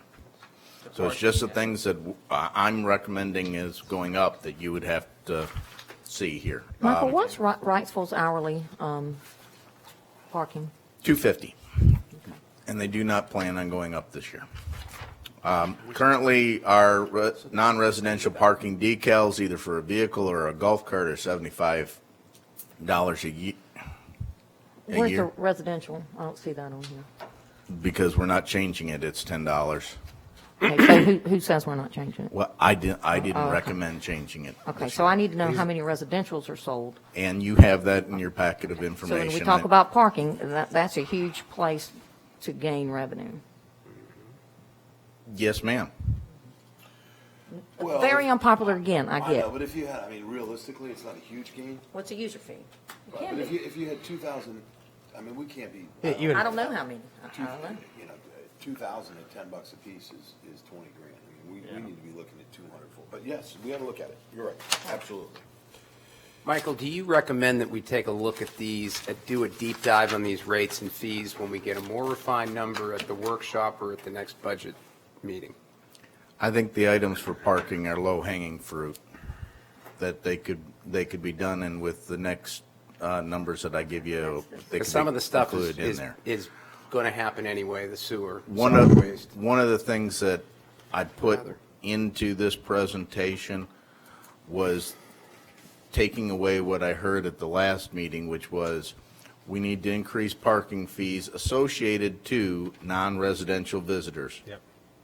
I did not hear, I want to jack up the rates on residents, so I didn't bring No, that no, back you, to you shouldn't say it like that. No, well, I That's mean, a pretty you- rude way to say it. I don't want to jack up anything on residents, but how much is the parking Increase. pass for the year? $10. $10, and that is less than the daily rate for parking for one day, which we're proposing at $17. Yes, it is.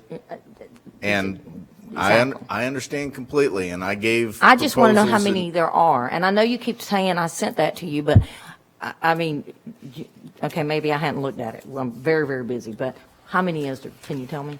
He's only presenting this because this is what we asked from him last time. No, but I asked for the whole parking, the whole nut of parking. Hold on, let me get you And, the and we need to nut. have that in the workshop. I'm not proposing we change that now, but we need to look at that. I don't want to pay more either, but I think the residents would be able to stomach a lot more that it's a user fee, and if I'm not parking or going to those lots, I don't buy a sticker, and versus you raising my $20. taxes. Residential parking decals, Still a bargain. we sold 6,245 residential parking decals for $10 apiece. Doubled it. That's real money. Yeah. Yeah. At $10. At doubling it. I mean, Double and a half. Non-residential parking decals were 525.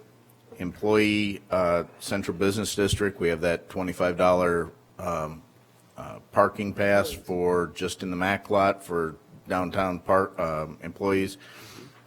Only had 11 take that up. Residential communities, that should be committees. Residents on our committees, we give away 47 parking passes. We give those away. But it was 6,500 residential passes at To- $10. Total passes that we've sold are 7,468, 6,500 of them so, were resident passes. so 6,200 were resident passes, yes, So at $10. at $10. So doubling that to 20 generates Brings another in- $62,000, Yes, it does. which is 1/3 of a point on your sale, on your property tax. well, I mean, some people might say, I'm not going to park, you know, you don't raise my taxes. You charge the people who are using the facilities that I'm having to pay for if you're going to raise my property. Are we charging those on golf carts too? We do have a golf cart rate, yes. Is it different than the regular rate? The regular, for, For a no. parking pass? No, $10. no, $10. $10 for a resident golf cart, $10 for. I would a- ask council to keep going, Michael, but let's look at that Curie Beach rate system when you get there.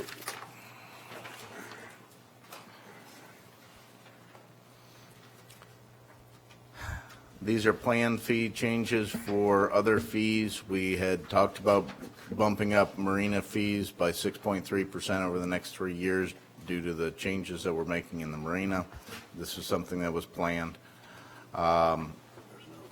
Generally, remodel, we're looking at changing how we calculate our remodeling costs for building permits. Last year, we went to an all square footage cost. What we found this year is with remodeling, a square footage cost really overinflates the cost of the permit for someone remodeling a bathroom, let's say. Michael, on those other fees on the marina though, real quick on the screen, are those locked in contractually with our lease agreement with those guys? What's locked in contractually is that we can raise rates, but not the exact percentage. And 6% was just what we had given you direction before as council, Yes, but we're raising utility rates 11.3%. 11.5, yes. And how many millions of dollars are we putting into the marina? When it's all said and done, I'm going to say somewhere around 3. That would just be, and I love my boat captains, and they'll never take me fishing again, but. Very unpopular conversation, but it's one we need to have. It's $250. I mean, you know, A month?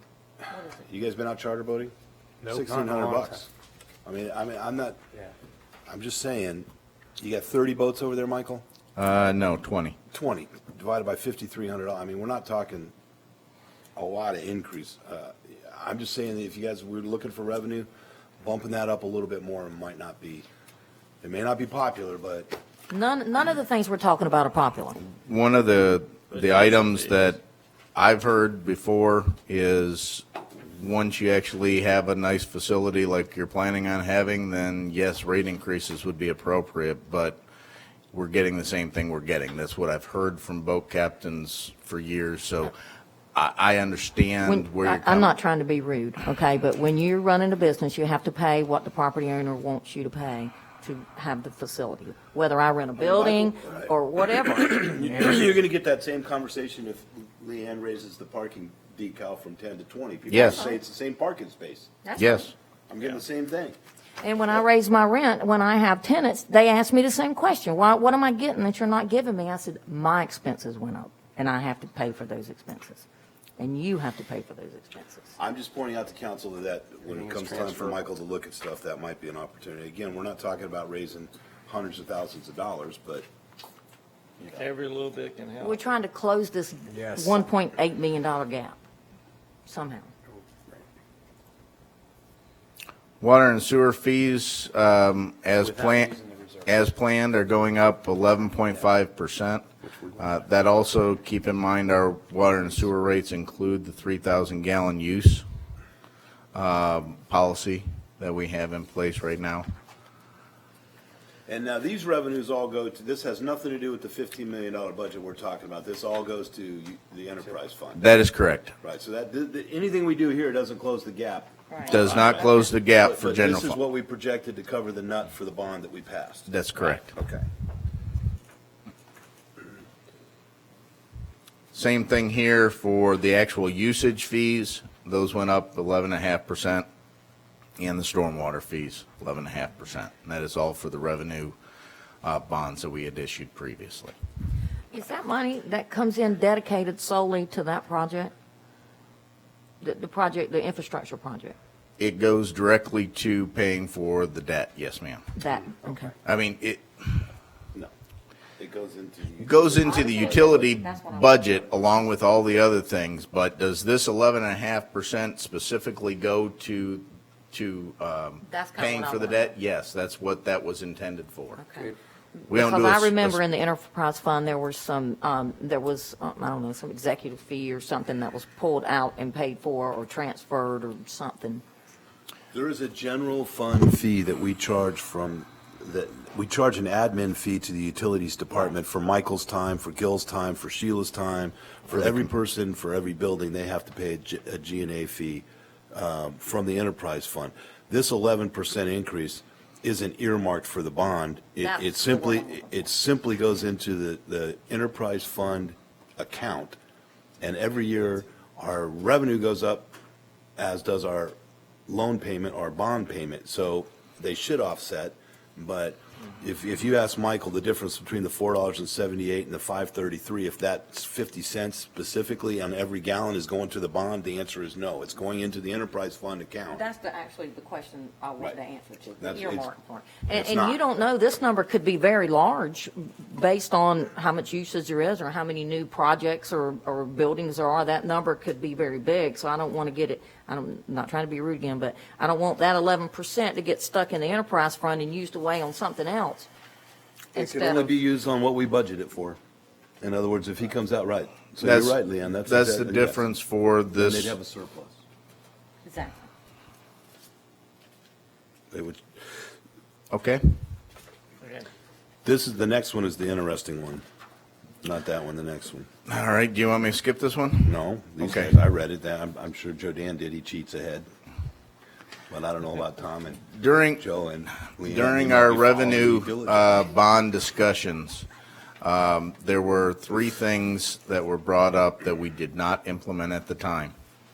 One was to change the base rate and eliminate the 3,000 gallons and go to a usage-only cost, meaning we would charge I'm going to use a number, $15 admin fee to everybody, period.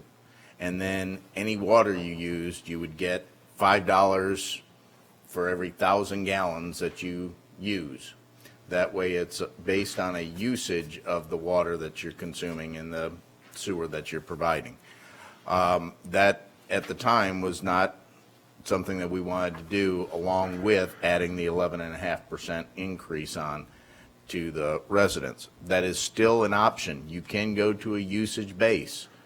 What that would mean is basically doing away or shortening that 3,000 gallons that you get basically in the rate right now. The other is meter equivalency factors, and this is where I think we can do a better job. It doesn't get us a lot of money, but it gets us towards a standard, whereas I cannot tell you what the true standard is for ours right now. Meter equivalency factor is the American Water Works Association puts out a standard that says if you have a 3/4 inch meter and a 1 inch meter, that the 1 inch meter should be 2.5 times the cost of the 1 inch meter for your service delivery, because there's that much more water that can go through it, so the usage could be more. Our equivalency factors are not in line with the AWWA standards. Some of them are lower, some of them are higher. I can't reproduce why we have the rates, the equivalency factors that we have. I just know that they're there. My recommendation is going to something that is industry standard and reproducible. In doing that, it would change the rate structure by about $16,000 of revenue. Where you would see that revenue come from is primarily from 2, 3, and 4 inch meters, which is the larger meters that supply more water and sewer services. Okay. Well, you could say it's commercial. It could also be commercial residential, meaning a condo complex. Okay. It's all residential components, but it is a commercial building. So it'll be those types of things. Where it would not impact is the 4,100 or more residents that we have that pay for a 1 inch meter. So that is one way that you can try and get to a tiered approach where you are charging people using more water, more for their water and their sewer. And that is by changing that equivalency factor to something that is an industry standard. And that's what we talked about Curry Beach did when we had. Not exactly, and I'll follow on to that next. Okay. The other one is a volumetric rate, which is changing how much you're charging for each 1,000 gallons, and making sure that you could do that in a fashion where it brings you up to where you're paying the full amount for making a. So what is our base rate? Because you see our current rate is 0 for the first 3,000. That's not exactly accurate. We have a base rate that includes 3,000 gallons. Which means that each 1,000 gallons during that base rate is 0 for cost. But yes, it's 18. It's going up to $18.93. Yeah, that was on that other slide. $5.33 is per 1,000 gallons. Whoa. It's 18, what is it?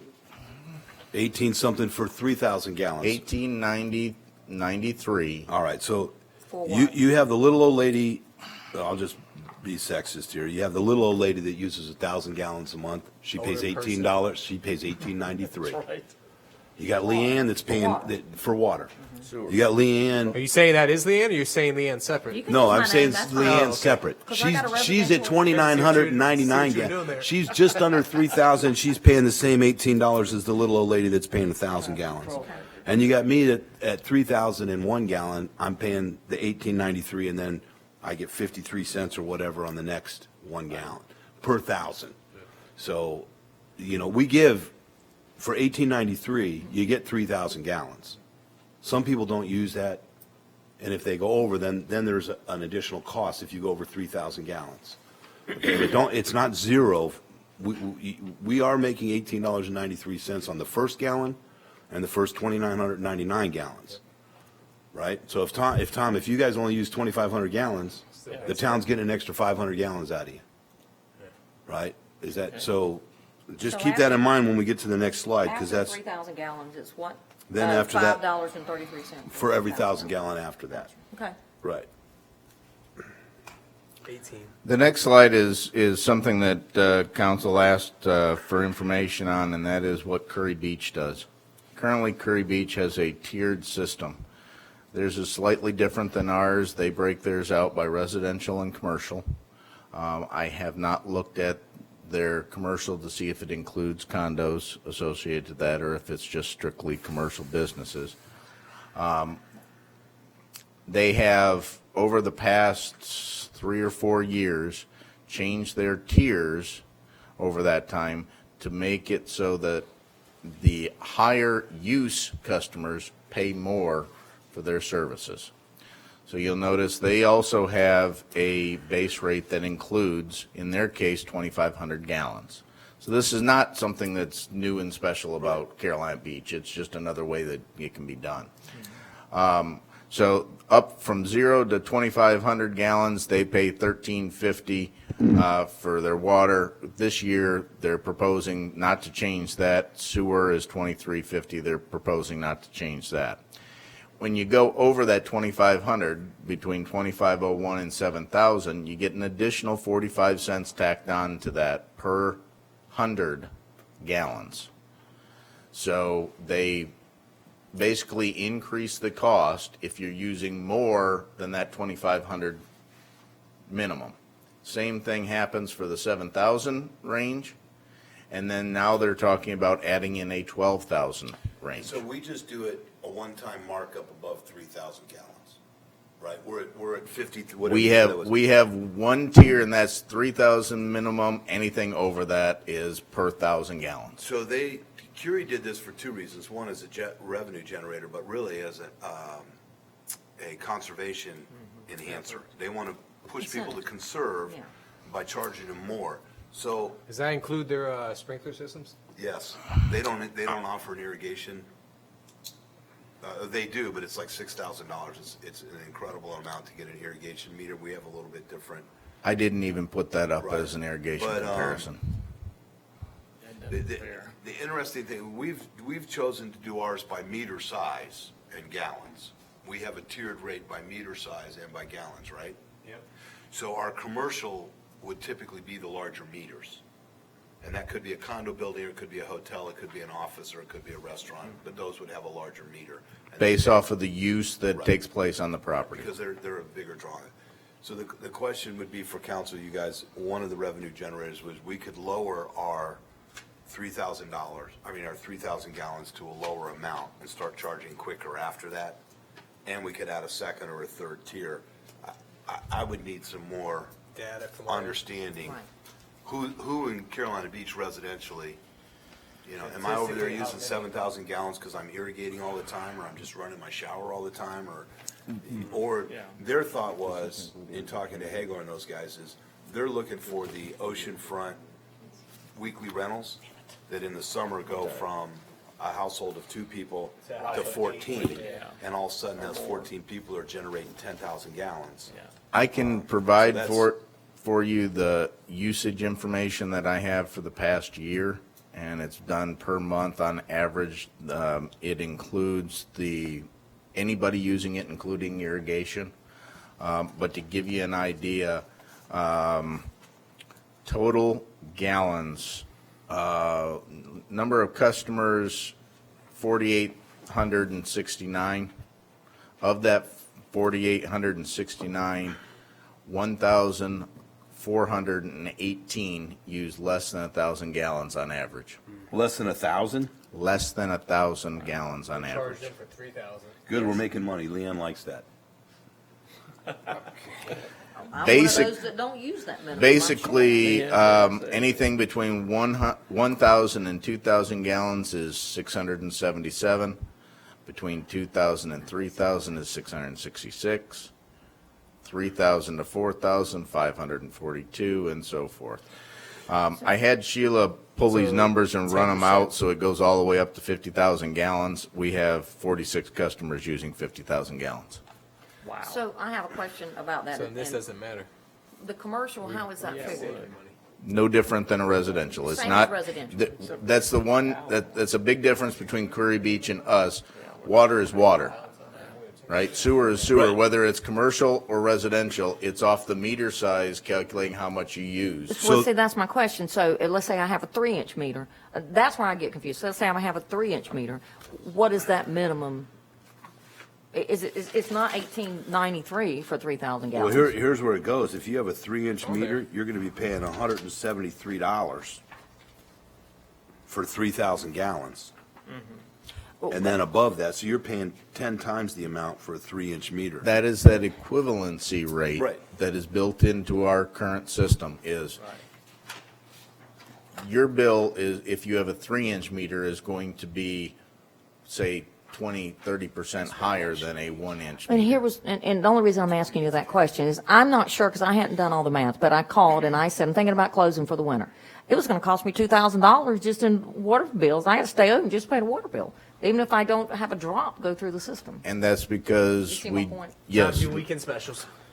I'd have to just to Why pay the is water that, bill. Michael? Go ahead and explain that, because that question's been brought up to me when we have a lot of vacation rentals that close in the winter. Same thing. Why are we charging them a base rate? The base rate is for having the system in place. Whether you run the water in your house makes no difference, because sooner or later, there's going to be a break on the main and I have to fix So it. why aren't we charging 1893 as a base rate plus a rate on the 3,000 gallons? You're telling me we get a base rate plus 3,000 gallons for free? Yes, and why? Because it's traditionally been that way in Carolina Beach. And so you just use it based on the meter size or the line size? Yes. And that's where the discussion went with the revenue bonds is the industry standard way of doing things may not fit every community. And here, we have traditionally given the 3,000 gallons as part of the base rate, okay? In other places, they charge the 1893 as their base rate and then charge you for usage for every 1,000 afterwards. That would be industry standard. And then off that meter, you get a higher and higher amount because you're using more and more water. Or not. I mean, you might be using it in June and July, and nothing in Yeah. January, And November, that's- December, January, and February, but I'm still paying for it. Yes, and you will still pay for it as long as you have an admin fee associated to it, yes. You will pay an admin fee. You You can't turn kind of see where off. I'm coming from, $2,000 a month, I have to stay open just to pay the water bill. Yes, I understand where you're coming from. I So don't see an philosophically, issue we with it, can, but- we can do whatever we want. If we want to come back and have staff address that and say there should be no cost if you shut off your water. And I'll do the math. But Michael, I'd be interested to see when our water use goes from 1 million gallons in January to 3 million gallons in July, who's using the extra 2 million gallons? Right, you know what I'm saying? That's where Curie Beach was trying to look at their vacation rentals and having those people pay their water bill. And I believe that's why you see them with the tiers that they do, so that during the months that they have higher usage, Right. those residents that are being rented out that drive the higher usage get the higher bill. So did you guys catch that? No. Okay. So the question is, if we have 1 million gallons of water in January, and in July we use 3 million gallons, who's using the extra 2 million? Typically, those are our visitors. That's Right. So what Curie Beach has done is they've come back and said, all right, our year-round people are 2,500 gallons a month. In the summer, we got buildings out there that are pulling, the same house, the same 1-inch meter is pulling 7,000 gallons because they got 14 people living in it every week, all summer long. So the way to get the visitors to pay is to jack up the rate, and I'll use that word, Jack it up. With visitors. on the vacation rentals. Now, that's gonna make our absentee property owners or our landlords frustrated that they're. Well, let's just pass the cost on to their visitors. Potentially, But I'm suggesting that tiered system is where, I think I like it. so that would be interesting to It would see. save our residents cash year-round, our visitors are, How many of our year-round, I guess he the just question said, is in, how many did he say? Michael, in uses less than, January, how many people do we have going over 2,500, 3,000, 4,000 gallons? I mean, you said we've got 1,000 Over 1,400 1,000. people under 1,000, but when you start getting to 3,000 to 4,000, is that every month in I'd look at the January. You know what I'm saying? Yes, January, I know what you're saying. Okay, so The- somewhere down the road, look at that and come back to us and. I I'm can just send picking January. you these numbers so you can see them. January versus July. So what size of a meter goes to a big condominium? for It can instance? be anywhere from a 2 to a 6-inch meter, depending on the number of units. And to give you something that maybe be more related to you specifically, you at the hotel have 2 1.5-inch meters. You already checked that out for me? Yes, ma'am. Okay. Did the, Don't do anything, you don't did- wanna raise your meter.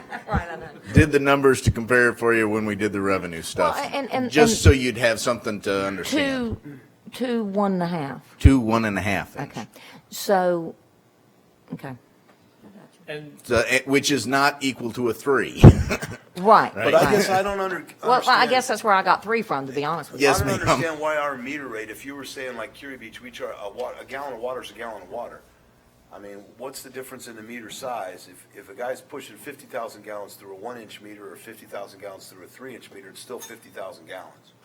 You're right. So why is our rate higher on a 3-inch meter than it is on a 1-inch meter? Because there's more capacity there, so we have to have larger pipes in the ground to hold that capacity for that Okay, so potential shouldn't that use. be a base rate? That cost is, more? that is part of the base rate. And that's, Yeah, okay, but I mean, go back to that system, Michael. I mean, go back to that sheet where it showed the 3-inch meter. You got a 3-inch meter, you're saying the water rate is $173, that's their base rate? inclusive of the 3 million, or 3,000 gallons. And then everything of above use. that, are they paying the same rate on? The $5.33 Yes. per thousand, yes. So it's only the first 3,000 gallons that affects their meter size? Yes. Okay, that helps me, I can, Yes, I'm that's sorry. palatable. I'm sorry if I didn't make that clear. No, but so it's just that, because they have a system capacity question, they pay more on their base rate. And But most 3-inch meters aren't running 3,000 gallons. They're running 30 or 40,000 gallons. right. Right, okay. question, Like, so Leanne, I don't know why it would cost you The- $2,000 just because we're talking about I'm probably just through that number. yeah, out, but it was like a duplex like the 1,560 wedding a month. house. for the winter. They probably have 2 1-inch meters to do Minimum, yeah. I think one it's on each side. And then they have 26 people that come in for the weekend or a few days. That's interesting. That's got use a lot of water. And Right. we don't recoup that now, but we could if we raised, If we did the tiered. if we did the tier for them for the most, If we I'd did be multiple interested in how tiers. much they actually use during one of those peak times. Because you figure 26 showers, that's a lot. Something we need to address. Look Yeah, into and yeah. check. That multiple tiers, when you get above 6,000 gallons or 9,000 Yeah, gallons yeah. or something, I can't imagine we have that many permanent residents using 6,000 gallons a month Maybe in their once, household, Right. not landscaping households. 6,000 gallons, average 234. Yeah, but that's an average, so I'm more inclined to look at how many 6,000 gallon Those users do we rentals. have in January and February? 251 and 191, Is that residential? between 5,000 and 6,000 gallons. No, that's everything. So some of those could be hotels, I mean. Some of yeah. them Kind of could hard be- to break that up. You gotta see it. Some of them could be hotels, some of them How could many do we be get in other. July? July, 5,000 to 6,349, so it goes up by almost 100. And do that math. So that's probably, yeah, okay. Could we have, I bet if you looked at each of those tiers, you'd when see you that. looked at maybe that information, if we could see how much it might generate if we had a tiered system? The reason why I put these slides in here was Yeah. because I know that we talked about that and that there's different ways of doing it. I wanted to Right. show you those different ways. What I can do is, using this data, is give you what I think would be a recommendation of, if you were to go to tiers of some degree, Right.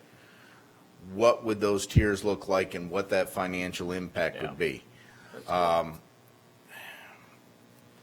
There's a lot that goes into these and a lot that impacts the overall budget. The best way to go about this is, for instance, to use Wildan to do a rate study. That's why we did it during the revenue bonds. I can try and update their information to calculate the same thing for this year, but that's 3 years down the road, so things have changed.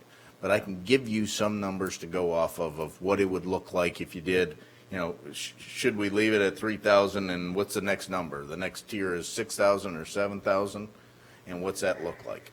Right. And then, you know, you all can look at the same data and decide, nah, I want it at 7,500. But none of that helps the general fund gap that we've been talking about this None of that morning. helps the general fund gap, only helps the utility fund Which is a gap. great thing to help. Helps Yeah, helps it residents. still helps us. Certainly drives the parking discussion. Well, it would keep us from raising 11.5%. You mean year-round, 24/7? I'm not going to go over the system development fees. You've had Wildan come in and talk to us twice on that one, so Right. those are things that you already know are changing in the budget. Here's that number that I gave you earlier on, the tax rate. Oops, I made a mistake. It's supposed to be 23, no, it's 22.5. If we went up to 23.5, it would be $194,937. Likewise, if we went down to 21.5, it would be 194 less. Losing, yes, another $194,000, and you can do the math to extrapolate that out. One thing that Debbie wanted me to note for you is she looked at the wrong number when she told you that it was $1.7 billion worth of Last year, right? Okay. value. That was for 16-17, not for 17-18. 17-18 was 1.906 billion. Our current estimate for next fiscal year is 1.949 billion, which is only an increase from this current year to next year of $94,000 of revenue.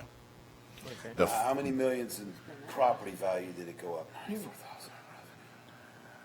I mean, that just seems, I mean, what are you saying, Debbie? How much in property value? 43 million.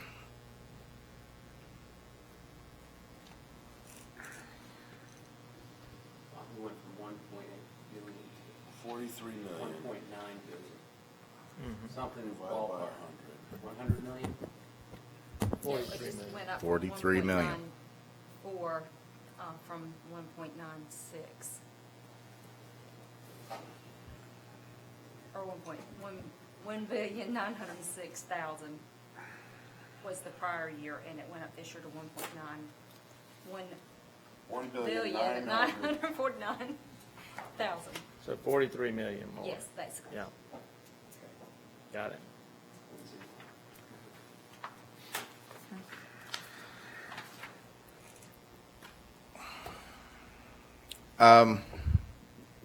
That's all I had. I have a question on the fines page, just a quick question. Do we fine people for not, okay, I see, working without a permit? It's $500 fine. Was that already in there, or that's a new proposal? No, it was, Not working on weekends. Yeah, right? it was currently in there as working without a permit, $500. What we're recommending is going to double the permit fee and $50 a day until the permit is pulled. Looking at a $200,000 home, a $500 penalty for working without a permit is not something that's deterring anybody from anything. And does that fee go to the contractor or to the homeowner? It goes to the person that pulled the permit. Or didn't pull a permit at all? Right. So who, So- let's say you hire somebody and they're a contractor and they didn't, you don't know they're supposed to pull a permit. It goes to the property owner in that case. Because the property owner is legally responsible to pull the permit. Because I hear a lot of that around town. I hired this guy. I probably wouldn't know everything that needed a permit. I would trust the person I hired, but I hear you saying it's bearing on the property owner. They need to find out from town hall. Yes. Well, when in doubt, assume it needs a permit. Everything you do needs a permit. And they post the thing on you, where Is the that right, building Brian? premises. Yes. And that fine is Replacing the window? $500. Right now, working without a permit is $500. We're recommending doubling the 1,000. building permit. Whatever the building permit fee was, double that plus $50 a day to give it some oomph to it. So these are really enforcement issues, I mean, The- compliance. This isn't a revenue The- generator. No, the- it's Yes, not. And none of the fines or anything that really generate revenue for you. We're not in the business of generating revenue off of Except for the fines. police department, they need to generate more revenue. It's compliance. Dogs on the beach is one that the chief would kill me if I didn't bring up. Currently, we're at $250 for dogs on the beach. If you are in New Hanover County with a dog without a leash, it's $250. If you're in Wrightsville Beach and you have the dog on the beach, it's $250. What we saw this year going to $250 for our fine is virtually 99% of all fines were appealed to the police chief because they thought the cost was so exorbitant. Not that they said that, no, they didn't have their dog on the beach when they actually had their dog on the beach. It was just a cost issue. So if our neighbors are charging $250, why are you saying go to $100? Because we don't want to have the appeals? We just want to collect the money? One way to handle that is to reduce the fine to something that people are accepting to pay, which we believe would be right in the $100 range. The other frame of thought, and this is why I put it on this slide, is no, you keep hammering away at them until they change their behavior. The difficult part is we're charging anybody who has a dog on the beach, and I'd say quite a few, 50% are residents. So the residents are looking at it and saying, wait a minute, why can't I have my dog on my beach? Because they're residents. And that's why they're appealing it. So this isn't a one-size-fits-all. A lot of this has to do with changing behavior. That's what fines and enforcement is. You're changing Right. somebody's behavior. Trying to do it. So we could drop the fine to $100, get compliance, and continue to issue citations. Or you could leave it at the $250 and chalk up the fact that some of the residents are going to get citations for having their dog on the beach just like a visitor. I kind of think, I understand why we made it $250, but then I kind of think if they're appealing it and never paid it, they didn't get the hit of having to pay it. So you didn't really feel that pain anyway. And part of what we do after the fact, once you get the penalty, or once you get the fine, if you appeal it and it's said, nope, it's a good fine, you have to pay this, then it goes into a penalty phase, and it goes to $10 or $15 for after 7 days, after 30 days, it's $30 and so on. After that, if they don't pay it for a certain amount of time, then we attempt to go to things like debt set-off. We send it to the state and say, okay, this person didn't pay their bill to us, it's $300 now. When they get a tax return, we want their money, and we get it reimbursed to us that way. Eventually, we end up having to write these off because they're just bad debts, so there's no way to collect. We could throw money at a collection agency, but for the amount that we're talking about, it's not significant. I think it needs to be more consistent with another type of citation, like parking or noise. 250 is punitive. And I think that's, It's kind of hard to argue against that. and I think that's the reason why it was made that high, is to Well, that's 'cause make a everybody was statement. ignoring the rule. That's why we brought it up. How many appeals did you take, Chief, last year? I couldn't tell you exactly. I mean, it was. North of 100? Between 80 and 100. While we do compare some of our rates and penalties with other municipalities, and we could use Wrightsville Beach or Topsail Beach. We're not Wrightsville Beach and Topsail Beach. We say that all the time. We're Carolina Beach. And some of the people we interact with have called on some of their appeals.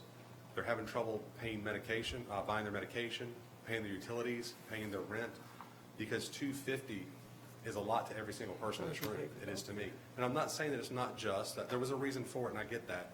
But at the end of the day, people need to be able to realize that they misstepped, they need to make a correction, and I think they do want to make amends. But $250 is just attainable for some of the clientele that we run into.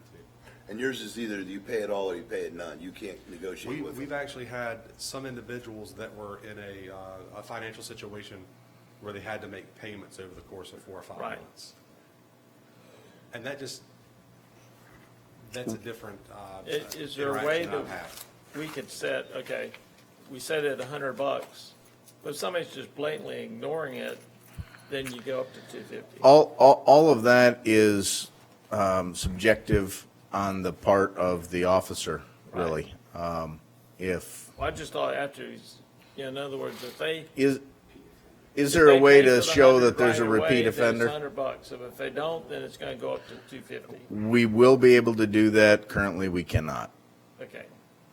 We are We moving, could do it. we are moving to a handheld unit for issuing citations, and that will give us the capability to be For them able to pay on the see, spot. Pay instantly, it's one fee, well, we won't ever take money as an employee. credit card. 5 Yeah. minutes past But- my allotted. That's why she's. The idea is that, yes, that's a possibility. Currently, we do it paper, so we don't do it.